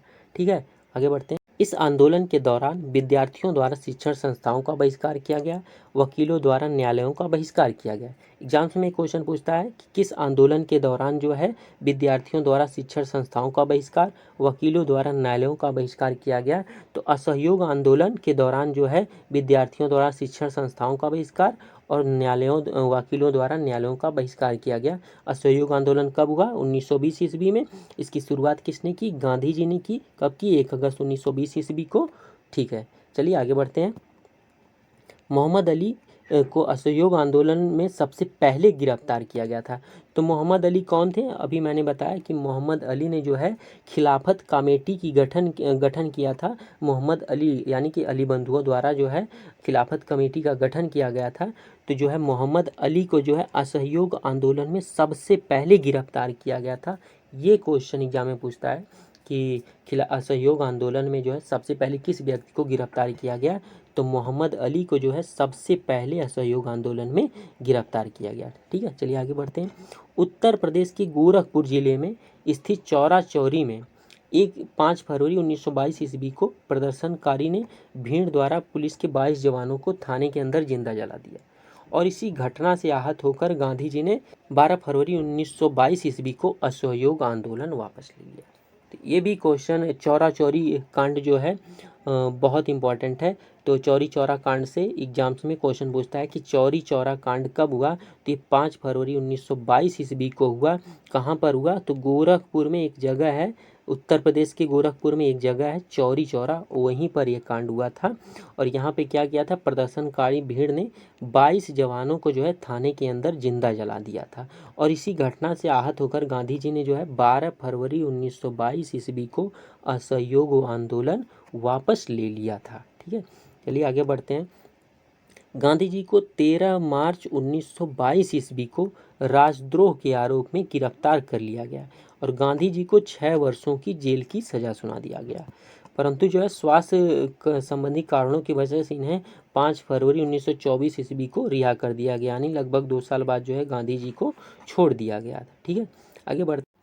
1 जनवरी 1923 ईस्वी को इलाहाबाद में CR दास यानी कि चित्तरंजन दास और मोतीलाल नेहरू ने मिलकर स्वराज्य पार्टी की स्थापना की। ये एक क्वेश्चन भी बहुत एग्जाम में पूछता है कि स्वराज्य पार्टी की स्थापना किसने की? तो CR दास यानी चित्तरंजन दास और मोतीलाल नेहरू ने मिलकर जो है स्वराज्य पार्टी की स्थापना की थी। कब की थी? 1 जनवरी 1923 ईस्वी को इलाहाबाद में चित्तरंजन दास और मोतीलाल नेहरू ने स्वराज्य पार्टी की स्थापना की थी, ध्यान दीजिएगा। चलिए नेक्स्ट पेज पे चलते हैं। साइमन कमीशन भारत कब आया? 1927 ईस्वी में। अब इससे जितने भी इंपॉर्टेंट एग्जाम्स में बन सकते हैं, चलिए उनको देख लेते हैं। साइमन कमीशन की नियुक्ति ब्रिटिश प्रधानमंत्री सर जॉन साइमन के नेतृत्व में की थी, यानी कि साइमन कमीशन की नियुक्ति जो है ब्रिटिश प्रधानमंत्री ने सर जॉन साइमन के नेतृत्व में की थी।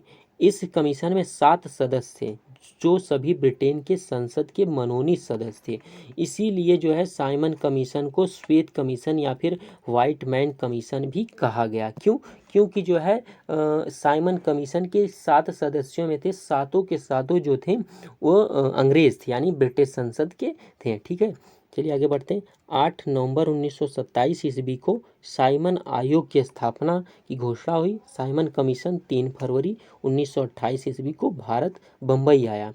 तो 8 नवंबर इसकी घोषणा कब हुई? साइमन आयोग की स्थापना की घोषणा कब हुई? 8 नवंबर 1927 ईस्वी को जो है साइमन आयोग की स्थापना की घोषणा हुई और 3 फरवरी 1928 ईस्वी को साइमन कमीशन भारत में बम्बई पहुंचा। ठीक है, आगे बढ़ते हैं। कांग्रेस के दिसंबर 1927 ईस्वी के मद्रास अधिवेशन में साइमन आयोग का जो है पूर्ण बहिष्कार का निर्णय लिया गया, यानी कि कांग्रेस ने जो है अपने मद्रास अधिवेशन दिसंबर 1927 ईस्वी में जो है साइमन आयोग के पूर्ण बहिष्कार का निर्णय लिया। तो एग्जाम्स में एक क्वेश्चन पूछे कि साइमन आयोग के बहिष्कार का निर्णय कांग्रेस द्वारा कब लिया गया? तो कांग्रेस द्वारा दिसंबर 1927 ईस्वी में मद्रास अधिवेशन में जो है साइमन आयोग के पूर्ण बहिष्कार का निर्णय लिया गया। आगे बढ़ते हैं। 30 अक्टूबर 1928 ईस्वी को लाहौर में साइमन कमीशन के विरुद्ध प्रदर्शन करते समय पुलिस की लाठी से लाला लाजपत राय घायल हो गए और बाद में उनकी मृत्यु हो गई। ठीक है, तो लाला लाजपत की मृत्यु जो है लाहौर में साइमन कमीशन के विरुद्ध प्रदर्शन करते समय जो है लाठीचार्ज की वजह से हो गई। ठीक है, आगे बढ़ते हैं। साइमन कमीशन ने 27 मई 1930 ईस्वी को अपनी रिपोर्ट प्रस्तुत की, यानी कि जो है साइमन कमीशन ने अपनी रिपोर्ट कब प्रस्तुत की? 27 मई 1930 ईस्वी को साइमन कमीशन ने अपनी रिपोर्ट प्रस्तुत की। साइमन कमीशन का कार्य इस बात की सिफारिश करना था कि भारत के संवैधानिक विस्तार का स्वरूप कैसा हो।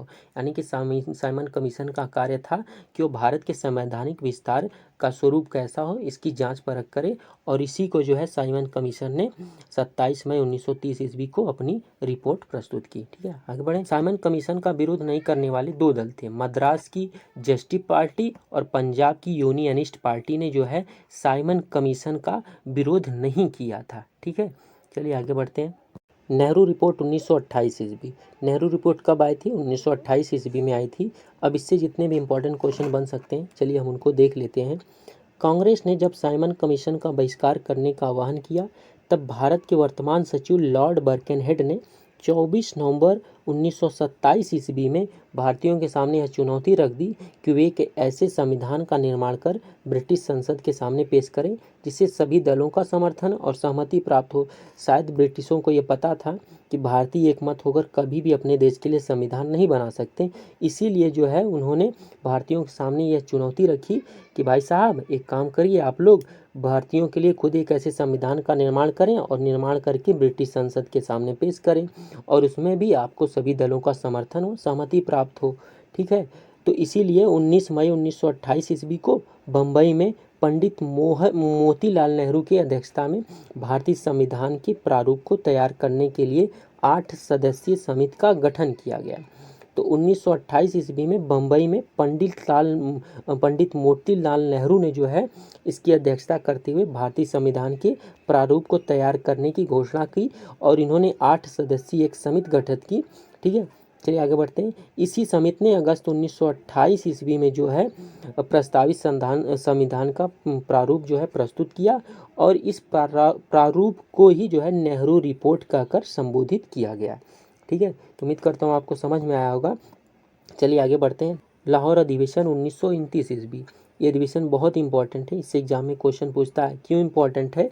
क्योंकि कांग्रेस ने अपने लाहौर अधिवेशन में ही जो है पूर्ण स्वराज की मांग की थी, इसीलिए यह जो है अधिवेशन बहुत ही इंपॉर्टेंट है। चलिए देखते हैं। 1929 ईस्वी में कांग्रेस के लाहौर अधिवेशन की अध्यक्षता किसने की? तो पंडित जवाहरलाल नेहरू ने जो है लाहौर अधिवेशन की अध्यक्षता 1929 ईस्वी में की, और कांग्रेस के इसी लाहौर अधिवेशन में जो है पूर्ण स्वराज यानी कि पूर्ण स्वतंत्रता की मांग की गई, इसीलिए जो है लाहौर अधिवेशन बहुत इंपॉर्टेंट है। और एग्जाम्स में क्वेश्चन पूछता है कि कांग्रेस ने पूर्ण स्वराज की मांग किस अधिवेशन में की, या आपने किस अधिवेशन में की? तो लाहौर अधिवेशन 1929 ईस्वी में जो है पंडित जवाहरलाल नेहरू की अध्यक्षता में कांग्रेस ने पूर्ण स्वराज यानी कि पूर्ण स्वतंत्रता की मांग की। ठीक है, इसे ध्यान दीजिएगा, बहुत ही इंपॉर्टेंट है। चलिए आगे बढ़ते हैं। 31 दिसंबर 1929 ईस्वी को लाहौर में पंडित जवाहरलाल नेहरू ने रावी नदी के तट पर पहली बार तिरंगे झंडे को फहराया था। ये क्वेश्चन एग्जाम में पूछे कि पंडित जवाहरलाल नेहरू ने पहली बार तिरंगा कब फहराया, तो लाहौर अधिवेशन के बाद 1929 ईस्वी में लाहौर में जो है पंडित जवाहरलाल नेहरू ने रावी नदी के तट पर पहली बार तिरंगा झंडा जो है फहराया था। ठीक है, आगे बढ़ते हैं।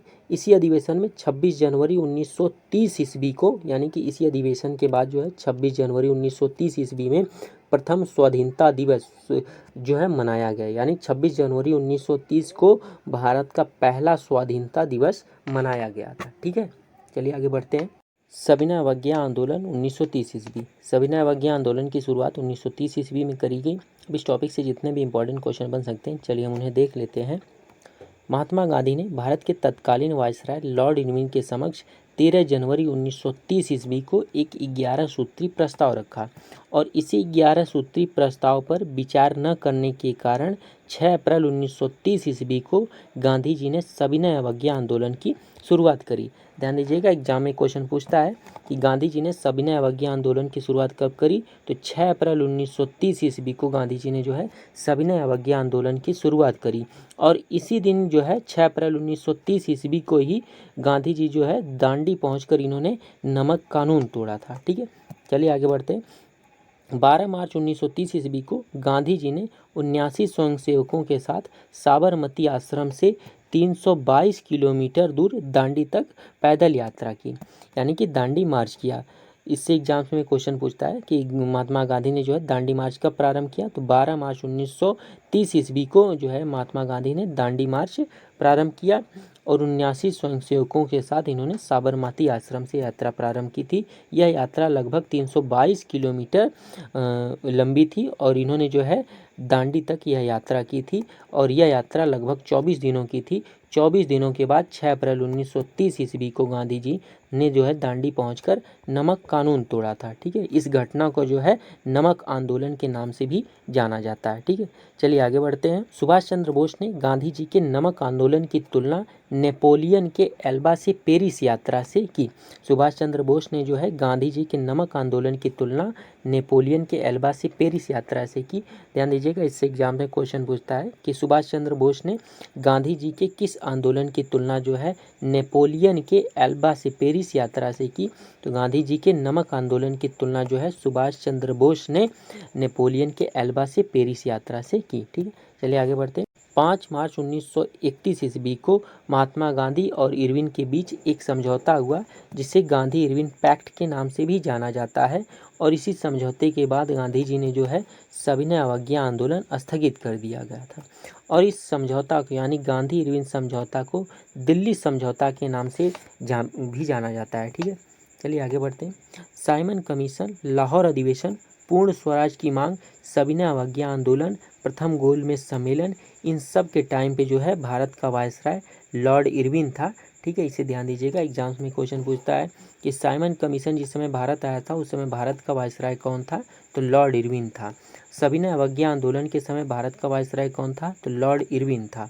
प्रथम गोलमेज सम्मेलन के समय भारत का वायसराय कौन था, तो लॉर्ड इरविन था। और लाहौर अधिवेशन के समय भारत का वायसराय कौन था, तो लॉर्ड इरविन था। ठीक है, तो ये सब ध्यान दीजिएगा। चलिए हम अगले पेज पर चलते हैं। गोलमेज सम्मेलन बहुत इंपॉर्टेंट है, इससे एग्जाम में कोई ना कोई क्वेश्चन जरूर पूछता है, तो चलिए हम देख लेते हैं। कुल 3 गोलमेज सम्मेलनों का आयोजन किया गया और तीनों गोलमेज सम्मेलन का आयोजन जो है लंदन में किया गया था। ध्यान दीजिएगा, तीनों गोलमेज सम्मेलन का आयोजन जो है लंदन में किया गया था। और गोलमेज सम्मेलन का आयोजन क्यों किया गया था, तो भारत के भावी संविधान के लिए विस्तृत चर्चा हेतु जो है गोलमेज सम्मेलनों का आयोजन किया गया था।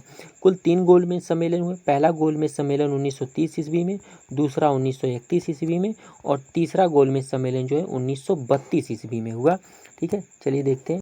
प्रथम गोलमेज सम्मेलन 1930 ईस्वी में हुआ। अब इससे जितने भी इंपॉर्टेंट क्वेश्चन बन सकते हैं चलिए उन्हें देख लेते हैं। प्रथम गोलमेज सम्मेलन का आयोजन 12 नवंबर 1930 ईस्वी को हुआ। ठीक है, कहाँ पर हुआ, लंदन में हुआ। ठीक है, चलिए आगे बढ़ते हैं। प्रथम गोलमेज सम्मेलन में जो है कांग्रेस ने भाग नहीं लिया था। ध्यान दीजिएगा, कांग्रेस ने जो है प्रथम गोलमेज सम्मेलन में और तीसरे गोलमेज सम्मेलन यानी कि अंतिम गोलमेज सम्मेलन में जो है भाग नहीं लिया था। कांग्रेस ने जो है केवल दूसरे गोलमेज सम्मेलन में भाग लिया था और उसमें भी जो है कांग्रेस का प्रतिनिधित्व जो है गांधी जी ने किया था। ठीक है, चलिए आगे बढ़ते हैं। तो प्रथम गोलमेज सम्मेलन में जो है कांग्रेस ने भाग नहीं लिया था और यह सम्मेलन कांग्रेस के बहिष्कार के फलस्वरूप 19 जनवरी 1931 ईस्वी को समाप्त हो गया। ठीक है, आगे बढ़ते हैं। प्रथम गोलमेज सम्मेलन का उद्घाटन जो है ब्रिटिश सम्राट जॉर्ज पंचम के द्वारा किया गया था। तो एग्जाम्स में क्वेश्चन पूछता है कि प्रथम गोलमेज सम्मेलन का उद्घाटन किसने किया, तो ब्रिटिश सम्राट जॉर्ज पंचम ने जो है प्रथम गोलमेज सम्मेलन का उद्घाटन किया था। ठीक है, इसकी अध्यक्षता यानी कि प्रथम गोलमेज सम्मेलन की अध्यक्षता जो है ब्रिटिश प्रधानमंत्री रैमजे मैकडोनाल्ड ने की थी। एग्जाम्स में एक क्वेश्चन पूछता है कि जो है कि प्रथम गोलमेज सम्मेलन की अध्यक्षता किसने की थी, तो जो है ब्रिटिश प्रधानमंत्री रैमजे मैकडोनाल्ड ने जो है प्रथम गोलमेज सम्मेलन की अध्यक्षता की थी। और ध्यान दीजिएगा, प्रथम और द्वितीय और तृतीय तीनों गोलमेज सम्मेलन के समय जो है ब्रिटेन का प्रधानमंत्री रैमजे मैकडोनाल्ड था। ठीक है, चलिए आगे बढ़ते हैं। इस सम्मेलन में लगभग 89 सदस्यों ने भाग लिया था, जिसमें से 13 ब्रिटिश राजनीतिक दलों से थे और 76 भारतीय थे। इसमें से भी जो है 16 भारतीय नरेश थे। ठीक है, आगे बढ़ते हैं। इस सम्मेलन में भाग लेने वाले प्रमुख भारतीय नेता मदन मोहन मालवीय, डॉक्टर भीमराव अंबेडकर, आगा खां, मोहम्मद अली जिन्ना एवं केटी पाल थे। जो है डॉक्टर भीमराव अंबेडकर ने जो है कि दलितों का प्रतिनिधित्व किया था और मोहम्मद अली जिन्ना ने जो है मुस्लिमों का प्रतिनिधित्व किया था प्रथम गोलमेज सम्मेलन में। ठीक है, प्रथम गोलमेज सम्मेलन के समय भारत का वायसराय कौन था, तो लॉर्ड इरविन जो है प्रथम गोलमेज सम्मेलन के समय भारत का वायसराय था। ध्यान दीजिएगा, एग्जाम्स में क्वेश्चन पूछता है कि प्रथम गोलमेज सम्मेलन के समय भारत का वायसराय कौन था? तो लॉर्ड इरविन जो था वो प्रथम गोलमेज सम्मेलन के समय भारत का वायसराय था। ठीक है, चलिए आगे बढ़ते हैं। द्वितीय गोलमेज सम्मेलन 1931 ईस्वी। द्वितीय गोलमेज सम्मेलन का आयोजन 1931 ईस्वी में किया गया। अब इससे जितने भी इंपॉर्टेंट क्वेश्चन बन सकते हैं, चलिए उन्हें हम देख लेते हैं। द्वितीय गोलमेज सम्मेलन 7 सितंबर 1931 ईस्वी से 1 दिसंबर 1931 ईस्वी तक लंदन में आयोजित किया गया। तो द्वितीय गोलमेज सम्मेलन की शुरुआत कब हुई? 7 सितंबर 1931 ईस्वी में जो है द्वितीय गोलमेज सम्मेलन की शुरुआत हुई। और इस सम्मेलन में जो है कांग्रेस की ओर से नेतृत्व महात्मा गांधी ने किया। ध्यान दीजिएगा, एग्जाम्स में एक क्वेश्चन पूछता है कि महात्मा गांधी ने किस गोलमेज सम्मेलन में भाग लिया था? तो महात्मा गांधी ने जो है द्वितीय गोलमेज सम्मेलन में भाग लिया था और द्वितीय गोलमेज सम्मेलन का आयोजन 1931 ईस्वी में लंदन में किया गया था। ठीक है, चलिए आगे बढ़ते हैं। इस सम्मेलन में सरोजनी नायडू और एनी बेसेंट ने जो है महिलाओं का प्रतिनिधित्व किया था। एग्जाम्स में ये भी क्वेश्चन पूछता है कि सरोजनी नायडू ने किस गोलमेज सम्मेलन में भाग लिया था? तो सरोजनी नायडू ने जो है द्वितीय गोलमेज सम्मेलन में भाग लिया था। ठीक है, आगे बढ़ते हैं। इस गोलमेज सम्मेलन में डॉक्टर भीमराव अंबेडकर ने जो है दलितों के लिए अलग निर्वाचक मंडल की मांग की थी। ठीक है ना, एग्जाम्स में कुछ क्वेश्चन पूछता है कि डॉक्टर भीमराव अंबेडकर ने किस गोलमेज सम्मेलन में जो है दलितों के लिए अलग निर्वाचक मंडल की मांग की थी।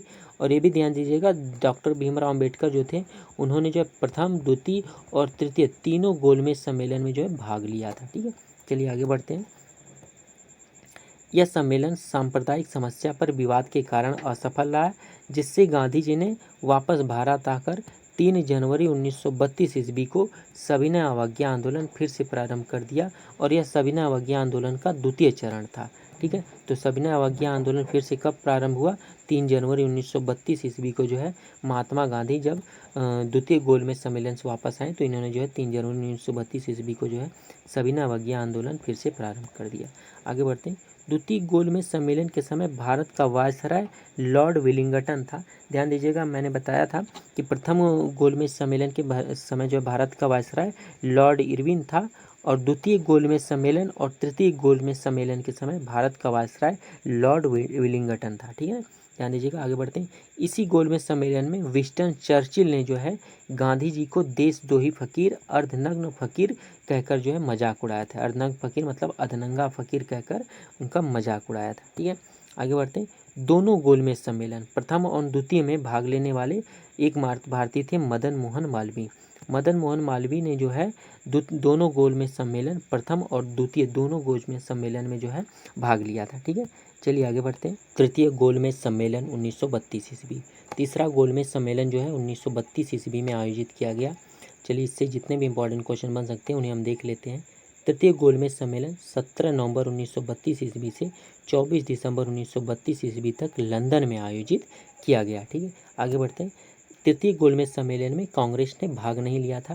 तो ध्यान दीजिएगा, कांग्रेस ने केवल जो है दूसरे ही गोलमेज सम्मेलन में भाग लिया था। और द्वितीय गोलमेज सम्मेलन में जो है कांग्रेस का प्रतिनिधित्व जो है गांधी जी ने कांग्रेस का प्रतिनिधित्व किया था। ठीक है, चलिए हम आगे बढ़ते हैं। तृतीय गोलमेज सम्मेलन में भाग लेने वाले सदस्यों की कुल संख्या 46 थी। ध्यान दीजिएगा, एग्जाम्स में क्वेश्चन पूछता है कि तीसरे गोलमेज सम्मेलन में कुल कितने सदस्यों ने भाग लिया था? तो 46 सदस्यों ने जो है तीसरे गोलमेज सम्मेलन में भाग लिया था। और तीसरे गोलमेज सम्मेलन का आयोजन 1932 ईस्वी में लंदन में किया गया। ठीक है, आगे बढ़ते हैं। इस सम्मेलन के समय भारत का सचिव सैमुअल होर था। यानी कि तृतीय गोलमेज सम्मेलन के समय जो है भारत का सचिव कौन था? सैमुअल होर जो था वो भारत का सचिव था। इसी सम्मेलन में ही भारत सरकार अधिनियम 1935 को जो है अंतिम रूप प्रदान किया गया था। ध्यान दीजिएगा, एग्जाम में क्वेश्चन पूछता है कि भारत सरकार अधिनियम 1935 किस गोलमेज सम्मेलन में पारित किया गया था? तो तीसरे गोलमेज सम्मेलन में जो है भारत सरकार अधिनियम 1935 को जो है अंतिम रूप प्रदान किया गया था। आगे बढ़ते हैं। तीनों गोलमेज सम्मेलन के समय इंग्लैंड का प्रधानमंत्री रैमजे मैकडोनाल्ड था। यानी कि तीनों गोलमेज सम्मेलन के समय जो है इंग्लैंड का प्रधानमंत्री कौन था? तो तीनों गोलमेज सम्मेलन के समय जो है इंग्लैंड का प्रधानमंत्री रैमजे मैकडोनाल्ड था। ठीक है, आगे बढ़ते हैं। भीमराव अंबेडकर ने तीनों गोलमेज सम्मेलन में भाग लिया था। एकमात्र भीमराव अंबेडकर ही थे जिन्होंने तीनों गोलमेज सम्मेलन, पहले, दूसरे और तीसरे तीनों गोलमेज सम्मेलन में जो है भाग लिया था। ठीक है, आगे बढ़ते हैं। और तृतीय गोलमेज सम्मेलन के समय भारत का वायसराय लॉर्ड विलिंगटन था। लॉर्ड विलिंगटन जो था वो दूसरे और तीसरे गोलमेज सम्मेलन के समय भारत का वायसराय था, जबकि पहले गोलमेज सम्मेलन के समय भारत का वायसराय कौन था? लॉर्ड इरविन जो था उस समय भारत का वायसराय था। ठीक है, चलिए आगे बढ़ते हैं। पूना पैक्ट यानी कि पूना समझौता 1932 ईस्वी में हुआ। चलिए इसको देख लेते हैं, इससे जितने भी इंपॉर्टेंट क्वेश्चन बन सकते हैं। 16 अगस्त 1932 ईस्वी को ब्रिटिश प्रधानमंत्री रैमजे मैकडोनाल्ड ने सांप्रदायिक पंचाट या फिर सांप्रदायिक निर्णय या फिर कम्युनल अवार्ड की घोषणा की, जिसमें दलितों सहित 11 समुदाय को पृथक निर्वाचक मंडल प्रदान किया गया था। तो सांप्रदायिक पंचाट या फिर कम्युनल अवार्ड की घोषणा कब की गई? 16 अगस्त 1932 ईस्वी को ब्रिटिश प्रधानमंत्री रैमजे मैकडोनाल्ड द्वारा जो है सांप्रदायिक पंचाट या फिर सांप्रदायिक निर्णय या फिर कम्युनल अवार्ड की घोषणा की गई। आगे बढ़ते हैं। इस पंचाट में पृथक निर्वाचन पद्धति को न केवल मुसलमानों के लिए अपितु दलितों के लिए भी है जो लागू कर दिया गया। ठीक है, इसी के विरोध में गांधी जी ने जो है पुणे के यरवदा जेल में 20 सितंबर 1932 ईस्वी को आमरण अनशन प्रारंभ कर दिया। पंडित मदन मोहन मालवीय, डॉक्टर राजेंद्र प्रसाद और राजगोपालाचारी के प्रयत्नों से 25 सितंबर 1932 ईस्वी को पुणे के यरवदा जेल में गांधी जी और भीमराव अंबेडकर के बीच एक समझौता हुआ, जिसे पूना समझौता या फिर पूना पैक्ट के नाम से भी जाना जाता है। तो ध्यान दीजिएगा, पुणे के यरवदा जेल में जो है गांधी जी और भीमराव अंबेडकर के बीच जो है यह समझौता हुआ था। कब हुआ था? 25 सितंबर 1932 ईस्वी को। और इसी समझौता को पूना समझौता या पूना पैक्ट के नाम से जानते हैं। ठीक है, आगे बढ़ते हैं। समझौता के अंतर्गत भीमराव अंबेडकर ने जो है हरिजनों के पृथक प्रतिनिधित्व की मांग को वापस ले लिया और संयुक्त निर्वाचन के सिद्धांत को जो है स्वीकारा गया।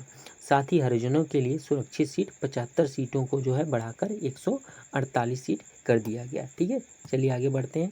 तो पूना समझौता कब हुआ? ध्यान दीजिएगा, 1932 ईस्वी में हुआ। ठीक है, किसके बीच में हुआ? तो गांधी जी और भीमराव अंबेडकर के बीच में हुआ। ठीक है, चलिए आगे बढ़ते हैं। पाकिस्तान की मांग। पाकिस्तान की मांग 1940 ईस्वी में करी गई। चलिए इससे जितने भी इंपॉर्टेंट क्वेश्चन बन सकते हैं देख लेते हैं। मुस्लिम लीग के लाहौर अधिवेशन की अध्यक्षता करते हुए मोहम्मद अली जिन्ना ने 23 मार्च 1940 ईस्वी को मुसलमानों के लिए अलग राष्ट्र पाकिस्तान की मांग की। तो पाकिस्तान की मांग कब की गई? 23 मार्च 1940 ईस्वी को जो है मोहम्मद अली जिन्ना द्वारा लाहौर अधिवेशन यानी मुस्लिम लीग के लाहौर अधिवेशन की अध्यक्षता करते हुए मोहम्मद अली जिन्ना ने जो है 23 मार्च 1940 ईस्वी को पाकिस्तान की मांग की। ठीक है, चलिए आगे बढ़ते हैं। मुसलमानों के पृथक राज्य का नाम पाकिस्तान हो, यह सबसे पहले विचार किसके मन में आया था? तो चौधरी रहमत अली के मस्तिष्क में यह विचार आया था कि मुसलमानों के लिए अलग पृथक राज्य का नाम पाकिस्तान हो। और जो है चौधरी रहमत अली कैम्ब्रिज विश्वविद्यालय के स्नातक के एक छात्र थे। सबसे पहले इकबाल ने जो है 1930 ईस्वी में मुसलमानों के पृथक राज्य का सुझाव दिया था। तो ध्यान दीजिएगा, मुसलमानों के लिए अलग जो है राष्ट्र हो, इसका सुझाव इकबाल ने दिया था 1930 ईस्वी में। ठीक है, चलिए आगे बढ़ते हैं। अगस्त प्रस्ताव। अगस्त प्रस्ताव 1940 ईस्वी में आया और पाकिस्तान की मांग भी जो है 1940 ईस्वी में करी गई। ठीक है, चलिए आगे देखते हैं। अगस्त प्रस्ताव की घोषणा 8 अगस्त 1940 ईस्वी को भारत के तत्कालीन वायसराय लॉर्ड लिथगो ने की थी। तो ध्यान दीजिएगा, एग्जाम में क्वेश्चन पूछता है कि अगस्त प्रस्ताव की घोषणा कब करी गई? तो 8 अगस्त 1940 ईस्वी को करी गई। किसके द्वारा? भारत के तत्कालीन वायसराय लॉर्ड लिथगो के द्वारा जो है अगस्त प्रस्ताव की घोषणा 8 अगस्त 1940 ईस्वी को करी गई। ठीक है, आगे बढ़ते हैं।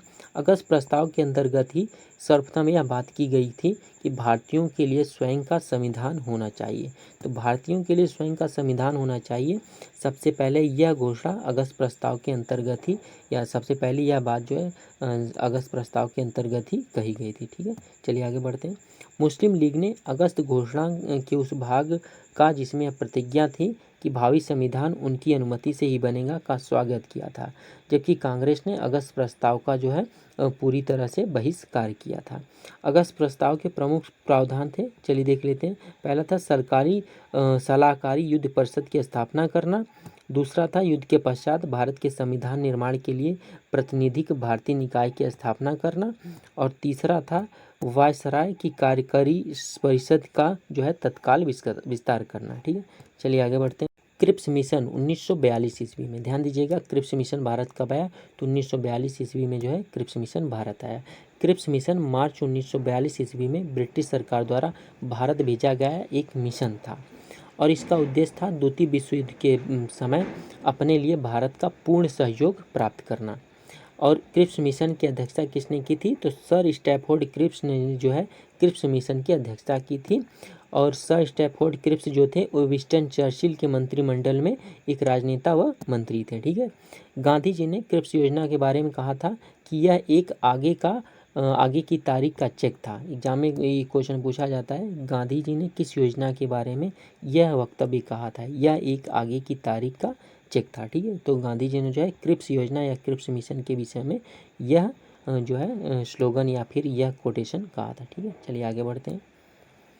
जिसमें जवाहरलाल नेहरू ने जिसका बैंक नष्ट होने वाला था यह शब्द जोड़ दिया था। और क्रिप्स मिशन के समय भारत का वायसराय कौन था, लॉर्ड लिनिथगो जो था क्रिप्स मिशन के समय भारत का वायसराय था। ठीक है, चलिए आगे बढ़ते हैं। भारत छोड़ो आंदोलन 1942 ईस्वी, भारत छोड़ो आंदोलन की शुरुआत कब करी गई, 1942 ईस्वी में।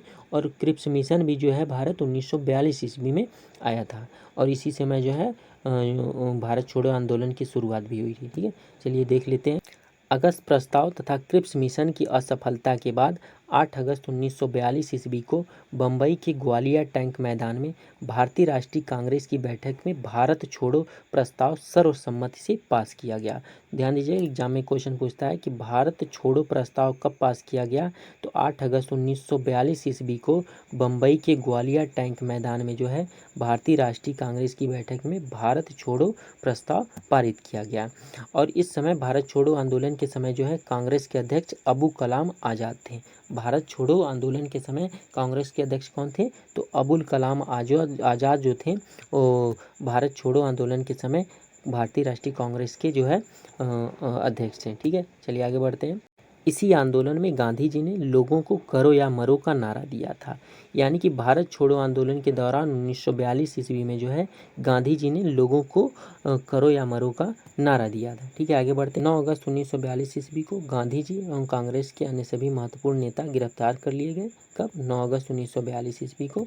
चलिए आगे बढ़ते हैं। मुस्लिम लीग ने जो है भारत छोड़ो आंदोलन का विरोध किया था और 23 मार्च 1941 ईस्वी को मुस्लिम लीग ने जो है पाकिस्तान दिवस मनाया था। ठीक है, तो मुस्लिम लीग ने पाकिस्तान दिवस कब मनाया था, 23 मार्च 1943 ईस्वी को जो है मुस्लिम लीग ने पाकिस्तान दिवस मनाया था और मुस्लिम लीग ने ही जो है भारत छोड़ो आंदोलन का विरोध किया था। भारत छोड़ो आंदोलन को अगस्त क्रांति के नाम से भी जाना जाता है। एग्जाम्स में एक क्वेश्चन पूछता है कि भारत छोड़ो आंदोलन को किस नाम से जाना जाता है, तो भारत छोड़ो आंदोलन को जो है अगस्त क्रांति के नाम से जाना जाता है। या फिर अगस्त क्रांति के नाम से किस आंदोलन को जाना जाता है, तो भारत छोड़ो आंदोलन का जो है अगस्त क्रांति के नाम से जाना जाता है। और इस आंदोलन का लक्ष्य था भारत से ब्रिटिश साम्राज्य को समाप्त करना। यानी भारत छोड़ो आंदोलन का लक्ष्य था कि भारत से ब्रिटिश साम्राज्य को समाप्त करना था। ठीक है, चलिए आगे बढ़ते हैं। कैबिनेट मिशन 1946 ईस्वी, तो कैबिनेट मिशन कब भारत आया, तो कैबिनेट मिशन 1946 ईस्वी में भारत आया। इससे जितने भी इंपॉर्टेंट क्वेश्चन एग्जाम में बन सकते हैं, चलिए हम उन्हें देख लेते हैं। ब्रिटिश प्रधानमंत्री क्लीमेंट एटली ने 15 फरवरी 1946 ईस्वी को भारतीय संविधान सभा की स्थापना की। एग्जाम में क्वेश्चन पूछता है भारतीय संविधान सभा की स्थापना कब करी गई, तो 15 फरवरी 1946 ईस्वी को ब्रिटिश के प्रधानमंत्री क्लीमेंट एटली द्वारा जो है भारतीय संविधान सभा की स्थापना की गई। तत्कालीन ज्वलंत समस्याओं पर भारतीयों से विचार विमर्श के लिए कैबिनेट मिशन को भारत भेजने की घोषणा की गई। इस मिशन के लिए प्रधानमंत्री क्लीमेंट एटली ने कैबिनेट मंत्रियों का एक 3 सदस्यीय समिति जो है गठित किया था और इस समिति में स्टैफोर्ड क्रिप्स थे जो कि व्यापार बोर्ड के अध्यक्ष थे, लॉर्ड पैथिक लॉरेंस थे जो कि भारत के सचिव थे और AB अलेक्जेंडर थे जो कि नौसेना मंत्री थे। ठीक है, चलिए आगे बढ़ते हैं। 14 मार्च 1946 ईस्वी को प्रधानमंत्री क्लीमेंट एटली ने हाउस ऑफ कॉमन्स में यह घोषणा करी कि भारतीयों को स्वतंत्र होने का अधिकार है। एग्जाम में क्वेश्चन पूछता है कि क्लीमेंट एटली ने भारतीयों को स्वतंत्र होने का अधिकार है, यह घोषणा कब करी? तो 14 मार्च 1946 ईस्वी को प्रधानमंत्री क्लीमेंट एटली ने हाउस ऑफ कॉमन्स में यह घोषणा करी कि भारतीयों को स्वतंत्र होने का अधिकार है। ठीक है, आगे बढ़ते हैं। 24 मार्च 1946 ईस्वी को कैबिनेट मिशन दिल्ली पहुंचा। इंपॉर्टेंट है, एग्जाम में पूछा जाता है कैबिनेट मिशन दिल्ली कब पहुंचा? तो कैबिनेट मिशन दिल्ली या फिर भारत कब पहुंचा? 24 मार्च 1946 ईस्वी को जो है कैबिनेट मिशन जो है दिल्ली मतलब या कि भारत पहुंचा। ठीक है, चलिए आगे बढ़ते हैं। 16 मई 1946 ईस्वी को कैबिनेट मिशन ने अपनी रिपोर्ट प्रस्तुत की। कब प्रस्तुत की? 16 मई 1946 ईस्वी को जो है कैबिनेट मिशन ने अपनी रिपोर्ट प्रस्तुत की और मुख्य बिंदुओं को शामिल किया। एक भारतीय संघ स्थापित होगा जिसमें देशी राज्य व ब्रिटिश भारत के प्रांत सम्मिलित होंगे और यह संघ विदेशी मामले, रक्षा तथा यातायात विभागों की व्यवस्था करेगा। संविधान निर्माण के लिए संविधान सभा की गठन की बात कही गई और शिष्टमंडल ने जो है पाकिस्तान संबंधी मांग को स्वीकार नहीं किया। चलिए नेक्स्ट पेज पे चलते हैं। जुलाई 1946 ईस्वी में कैबिनेट मिशन योजना के अंतर्गत संविधान सभा के लिए चुनाव हुआ और संविधान सभा के कुल सदस्यों की संख्या 389 निर्धारित करी गई, जिसमें से ब्रिटिश प्रांतों से 292, देशी रियासतों से 93 तथा चीफ कमिश्नर क्षेत्रों से 4 प्रतिनिधियों ने भाग लिया। संविधान सभा में महिला सदस्यों की संख्या 15 और अनुसूचित जातियों की संख्या 26, अनुसूचित जनजातियों की संख्या 33 थी। ठीक है, संविधान सभा के चुनाव में कांग्रेस को 205 सीटें प्राप्त हुई, जबकि मुस्लिम लीग को 73 सीट प्राप्त हुआ और सिखों को जो है 4 सीटें प्राप्त हुई। ठीक है, आगे बढ़ते हैं। हैदराबाद एकमात्र ऐसी रियासत थी जिसने जो है संविधान सभा में कोई भी प्रतिनिधित्व नहीं भेजा, या फिर जो है हैदराबाद एक ऐसी रियासत थी जिसके प्रतिनिधित्व जो है संविधान सभा में सम्मिलित नहीं हुए थे। ठीक है, आगे बढ़ते हैं। मुस्लिम लीग ने 16 अगस्त 1946 ईस्वी को प्रत्यक्ष कार्यवाही दिवस मनाया। एग्जाम में क्वेश्चन पूछता है कि प्रत्यक्ष कार्यवाही दिवस मुस्लिम लीग द्वारा कब मनाया गया? तो 16 अगस्त 1946 ईस्वी को प्रत्यक्ष कार्यवाही दिवस मुस्लिम लीग द्वारा मनाया गया। ठीक है, चलिए आगे बढ़ते हैं। 2 सितंबर 1946 ईस्वी को पंडित जवाहरलाल नेहरू के नेतृत्व में अंतरिम सरकार का गठन किया गया। तो अंतरिम सरकार का गठन कब किया गया? 2 सितंबर 1946 ईस्वी में पंडित जवाहरलाल नेहरू के जो है नेतृत्व में अंतरिम सरकार का गठन किया गया और 26 अक्टूबर 1946 ईस्वी को मुस्लिम लीग अंतरिम सरकार में शामिल हुई। ठीक है, 20 फरवरी 1947 ईस्वी को ब्रिटिश प्रधानमंत्री क्लीमेंट एटली ने फिर से हाउस ऑफ कॉमन्स में यह घोषणा की कि जून 1948 ईस्वी को जो है सत्ता भारतीयों के हाथ में दे दी जाएगी। कैबिनेट मिशन के समय भारत का तत्कालीन वायसराय लॉर्ड वेवेल था। ध्यान दीजिएगा, एग्जाम में क्वेश्चन पूछता है जिस समय कैबिनेट मिशन भारत आया था उस समय भारत का वायसराय कौन था? तो लॉर्ड वेवेल जो था उस समय भारत का वायसराय था। ठीक है, चलिए आगे बढ़ते हैं। माउंटबेटन योजना। माउंटबेटन योजना 1947 ईस्वी में आई। 22 मार्च 1947 ईस्वी को भारत के अंतिम British viceroy Lord Mountbatten Bharat आए। ध्यान दीजिएगा कि भारत का अंतिम ब्रिटिश राय कौन था? तो लॉर्ड माउंटबेटन जो था वो भारत का अंतिम ब्रिटिश राय था और 22 मार्च 1947 ईस्वी को जो है लॉर्ड माउंटबेटन भारत आए थे। ठीक है, 3 जून 1947 ईस्वी को लॉर्ड माउंटबेटन द्वारा एक घोषणा की गई जिसे माउंटबेटन योजना के नाम से जाना जाता है। तो ध्यान दीजिएगा, माउंटबेटन योजना की घोषणा कब की गई? 3 जून 1947 ईस्वी को। किसके द्वारा? लॉर्ड माउंटबेटन के द्वारा। ठीक है, माउंटबेटन योजना के आधार पर ही भारतीय स्वतंत्रता विधेयक 4 जुलाई 1947 ईस्वी को ब्रिटिश संसद में प्रस्तुत किया गया और जिसे 18 जुलाई को स्वीकृति मिल गई। तो ध्यान दीजिएगा, एग्जाम में एक क्वेश्चन पूछता है कि भारतीय स्वतंत्रता विधेयक ब्रिटिश संसद में कब पेश किया गया? तो 4 जुलाई 1947 ईस्वी को जो है भारतीय स्वतंत्रता विधेयक ब्रिटिश संसद के समक्ष प्रस्तुत किया गया और इसे जो है 18 जुलाई को स्वीकृति मिल गई। ठीक है, आगे बढ़ते हैं। माउंटबेटन योजना को स्वीकार कर देश विभाजन की तैयारी आरंभ हो गई और इस प्रकार 15 अगस्त 1947 ईस्वी को भारत तथा पाकिस्तान नामक 2 नए देश अस्तित्व में आए। ठीक है, भारत 15 अगस्त 1947 ईस्वी को पूर्ण रूप से आज़ाद हो गया। पंडित जवाहरलाल नेहरू को स्वतंत्र भारत का प्रथम प्रधानमंत्री बनाया गया। लॉर्ड माउंटबेटन को स्वतंत्र भारत का प्रथम गवर्नर जनरल बनाया गया। तो ध्यान दीजिएगा, एग्जाम में क्वेश्चन पूछता है कि स्वतंत्र भारत का प्रथम गवर्नर जनरल कौन था। तो स्वतंत्र भारत का प्रथम गवर्नर जनरल लॉर्ड माउंटबेटन थे। और भारत के अंतिम वायसराय कौन थे, तो वो भी लॉर्ड माउंटबेटन ही थे। ठीक है। और एग्जाम में ध्यान दीजिएगा, ये क्वेश्चन यदि आपसे पूछे कि स्वतंत्र भारत का प्रथम भारतीय गवर्नर जनरल कौन था, तो चक्रवर्ती राजगोपालाचारी जो थे वो स्वतंत्र भारत के प्रथम भारतीय गवर्नर जनरल थे। ठीक है। और जो है राजगोपालाचारी अंतिम गवर्नर जनरल भी थे। ठीक है। चलिए आगे बढ़ते हैं। क्रांतिकारी गतिविधियां फर्स्ट, तो पहले देख लेते हैं। विनायक दामोदर सावरकर ने जो है अभिनव भारत नामक संस्था की स्थापना की थी महाराष्ट्र में 1904 ईस्वी में। तो ये क्वेश्चन एग्जाम में पूछता है कि जो है अभिनव भारत नामक संस्था की स्थापना किसने की, तो बी.डी. सावरकर ने, यानी कि विनायक दामोदर सावरकर ने 1904 ईस्वी में महाराष्ट्र में जो है अभिनव भारत नामक संस्था की स्थापना की। ठीक है। आगे बढ़ते हैं। श्यामजी कृष्ण वर्मा ने 1905 ईस्वी में लंदन में इंडिया हाउस या फिर इंडियन होम रूल सोसाइटी की स्थापना की। ध्यान दीजिएगा, एग्जाम में क्वेश्चन पूछता है कि इंडिया हाउस या फिर इंडियन होम रूल सोसाइटी की स्थापना किसने की, तो श्यामजी कृष्ण वर्मा ने जो है 1905 ईस्वी में लंदन में इंडिया हाउस या फिर इंडियन होम रूल सोसाइटी की स्थापना की। आगे बढ़ते हैं। सचिंद्र सान्याल, जोगेश चंद्र चटर्जी, राम प्रसाद बिस्मिल और चंद्रशेखर आज़ाद ने अक्टूबर 1924 ईस्वी में कानपुर में क्रांतिकारी संस्था हिंदुस्तान रिपब्लिकन एसोसिएशन की स्थापना की। तो ध्यान दीजिएगा, एग्जाम में क्वेश्चन पूछता है कि हिंदुस्तान रिपब्लिकन एसोसिएशन की स्थापना कब करी गई, तो अक्टूबर 1924 ईस्वी में जो है हिंदुस्तान रिपब्लिकन एसोसिएशन की स्थापना की गई। और इसके जो प्रमुख सदस्य थे सचिंद्र सान्याल, जोगेश चंद्र चटर्जी, राम प्रसाद बिस्मिल और चंद्रशेखर आज़ाद जो थे हिंदुस्तान रिपब्लिकन एसोसिएशन के प्रमुख सदस्य थे।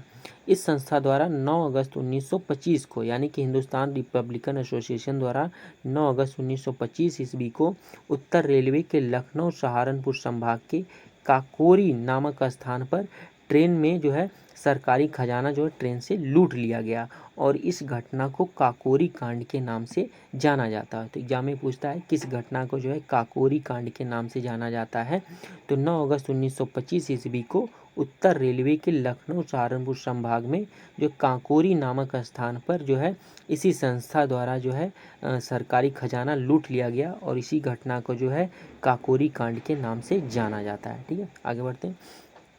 सरकार ने काकोरी कांड के षड्यंत्र में जो है राम प्रसाद बिस्मिल, अशफाक उल्ला खां और रोशन लाल और राजेंद्र लाहिड़ी को जो है 1927 ईस्वी में फांसी दे दी। काकोरी कांड के मुख्य विचारक सचिंद्र सान्याल को आजीवन कारावास की सजा दी गई। यानी कि काकोरी कांड का विचार किनके मन में आया था, तो सचिंद्र सान्याल के मन में जो है काकोरी कांड का विचार आया था।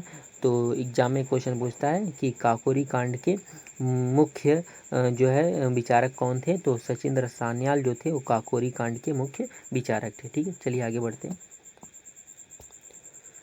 क्रांतिकारी गतिविधियां 2, चंद्रशेखर आज़ाद के नेतृत्व में दिल्ली के फिरोज शाह कोटला मैदान में सितंबर 1928 ईस्वी में हिंदुस्तान रिपब्लिकन एसोसिएशन का नाम बदलकर हिंदुस्तान सोशलिस्ट रिपब्लिकन एसोसिएशन कर दिया गया। ध्यान दीजिएगा, एग्जाम में क्वेश्चन पूछता है कि हिंदुस्तान सोशलिस्ट रिपब्लिकन एसोसिएशन की स्थापना कब करी गई, तो सितंबर 1928 ईस्वी में। और जो है हिंदुस्तान रिपब्लिकन एसोसिएशन का नाम बदलकर ही जो है हिंदुस्तान सोशलिस्ट रिपब्लिकन एसोसिएशन कर दिया गया। ठीक है। चलिए आगे बढ़ते हैं। भगत सिंह, विजय कुमार सिन्हा, कुंदन लाल गुप्ता, भगवती चरण बोहरा, जयदेव कपूर एवं शिव कपूर जो है शिव वर्मा जो है इस एसोसिएशन के प्रमुख सदस्य थे। ठीक है।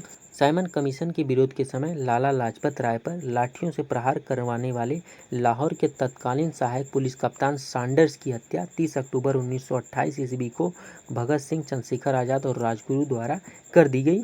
तो ध्यान दीजिएगा, एग्जाम में क्वेश्चन पूछता है कि सैंडर्स की हत्या किनके द्वारा की गई, तो भगत सिंह, चंद्रशेखर आज़ाद और राजगुरु द्वारा जो है 30 अक्टूबर 1928 ईस्वी को जो है सैंडर्स की हत्या कर दी गई। ठीक है। चलिए आगे बढ़ते हैं। हिंदुस्तान सोशलिस्ट रिपब्लिकन एसोसिएशन के 2 सदस्य भगत सिंह और बटुकेश्वर दत्त ने 8 अप्रैल 1929 ईस्वी को केंद्रीय विधानमंडल में बहस के दौरान बम फेंका, जिसका उद्देश्य था सरकार को अपनी आवाज़ सुनने पर विवश करना। तो ध्यान दीजिए, ये भी क्वेश्चन एग्जाम में पूछता है कि जो है भगत सिंह और बटुकेश्वर दत्त ने जो है केंद्रीय विधानमंडल में कब बम फेंका। तो 8 अप्रैल 1929 ईस्वी को जो है भगत सिंह और बटुकेश्वर दत्त ने केंद्रीय विधानमंडल में बहस के दौरान बम फेंका था। ठीक है, चलिए आगे बढ़ते हैं। चंद्रशेखर आज़ाद 27 फरवरी 1931 ईस्वी को इलाहाबाद के अल्फ्रेड पार्क में पुलिस द्वारा हुए मुठभेड़ में खुद को गोली मारकर शहीद हो गए। ध्यान दीजिएगा, अल्फ्रेड पार्क में जो है इलाहाबाद के अल्फ्रेड पार्क में चंद्रशेखर आज़ाद ने 27 फरवरी 1931 ईस्वी को खुद को गोली मारकर जो है शहीद हो गए। ठीक है, चलिए आगे बढ़ते हैं। क्रांतिकारी गतिविधियां 3। 23 मार्च 1931 ईस्वी को भगत सिंह, सुखदेव और राजगुरु को जो है ब्रिटिश सरकार द्वारा फांसी दे दी गई। ठीक है, एग्जाम में क्वेश्चन पूछता है कि भगत सिंह और सुखदेव और राजगुरु को फांसी कब दी गई। तो 23 मार्च 1931 को जो है भगत सिंह, सुखदेव और राजगुरु को फांसी दे दी गई। और इसी दिन यानी कि 23 मार्च को प्रतिवर्ष भारत में शहीद दिवस के रूप में मनाया जाता है। एग्जाम में क्वेश्चन पूछता है शहीद दिवस कब मनाया जाता है। तो 23 मार्च को प्रतिवर्ष जो है शहीद दिवस के रूप में मनाया जाता है। आज़ाद हिंद फौज का गठन का विचार सर्वप्रथम कैप्टन मोहन सिंह के मन में आया था। एग्जाम में क्वेश्चन पूछता है कि आज़ाद हिंद फौज के विचार का जो है आज़ाद हिंद फौज के गठन का विचार सर्वप्रथम किसके मन में आया। तो कैप्टन मोहन सिंह के मन में जो है आज़ाद हिंद फौज के विचार गठन का विचार सर्वप्रथम आया था। और आज़ाद हिंद की स्थापना 1942 ईस्वी में रास बिहारी बोस ने की थी। ध्यान दीजिएगा, एग्जाम में क्वेश्चन पूछता है आज़ाद हिंद फौज की स्थापना किसने की। तो रास बिहारी बोस ने जो है आज़ाद हिंद फौज की स्थापना करी 1942 ईस्वी में। और जुलाई 1943 ईस्वी में जो है सुभाष चंद्र बोस को आज़ाद हिंद फौज का सर्वोच्च सेनापति यानी कि कमांडर इन चीफ बनाया गया। ठीक है, अक्टूबर 1943 ईस्वी में सुभाष चंद्र बोस ने आज़ाद हिंद फौज के सर्वोच्च सेनापति की हैसियत से सिंगापुर में स्वतंत्र भारत की अस्थायी सरकार आज़ाद हिंद सरकार की स्थापना की। ध्यान दीजिएगा, एग्जाम में क्वेश्चन पूछता है कि आज़ाद हिंद सरकार की स्थापना किसने की। तो सुभाष चंद्र बोस ने करी। कब करी। अक्टूबर 1943 ईस्वी में। और आज़ाद हिंद फौज की स्थापना किसने करी। रास बिहारी बोस ने 1942 ईस्वी में। ठीक है, चलिए आगे बढ़ते हैं। दिल्ली चलो तुम मुझे खून दो मैं तुम्हें आज़ादी दूंगा तथा जय हिंद जैसे प्रमुख नारे सुभाष चंद्र बोस द्वारा दिया गया था। तो जय हिंद का नारा किसने दिया था। सुभाष चंद्र बोस ने। दिल्ली चलो का नारा किसने किया था। सुभाष चंद्र बोस ने। और तुम मुझे खून दो और मैं तुम्हें आज़ादी दूंगा, यह नारा किसने दिया था। सुभाष चंद्र बोस ने। ठीक है, चलिए आगे बढ़ते हैं। सुभाष चंद्र बोस को सबसे पहली बार नेताजी कहकर एडोल्फ हिटलर ने पुकारा था। तो सुभाष चंद्र बोस को सबसे पहली बार नेताजी किसने कहा था। तो एडोल्फ हिटलर ने जो है सुभाष चंद्र बोस को पहली बार जो है नेताजी कहा था। ठीक है, आगे बढ़ते हैं। सुभाष चंद्र बोस के राजनीतिक गुरु कौन थे। तो सुभाष चंद्र बोस के राजनीतिक गुरु देशबंधु चित्तरंजन दास थे। ठीक है, चलिए आगे बढ़ते हैं। दोस्तों, यह वीडियो यदि आपको पसंद आई है तो इसे लाइक और शेयर करना ना भूलें। साथ में हमारे चैनल को भी सब्सक्राइब करें और बेल आइकन को भी प्रेस करें ताकि इन फ्यूचर हम जो भी वीडियोज अपलोड करें उसका नोटिफिकेशन आपको प्रॉपर मिल सके। चलिए हम मिलते हैं अपने अगली वीडियो में। तब तक के लिए नमस्कार, जय हिंद।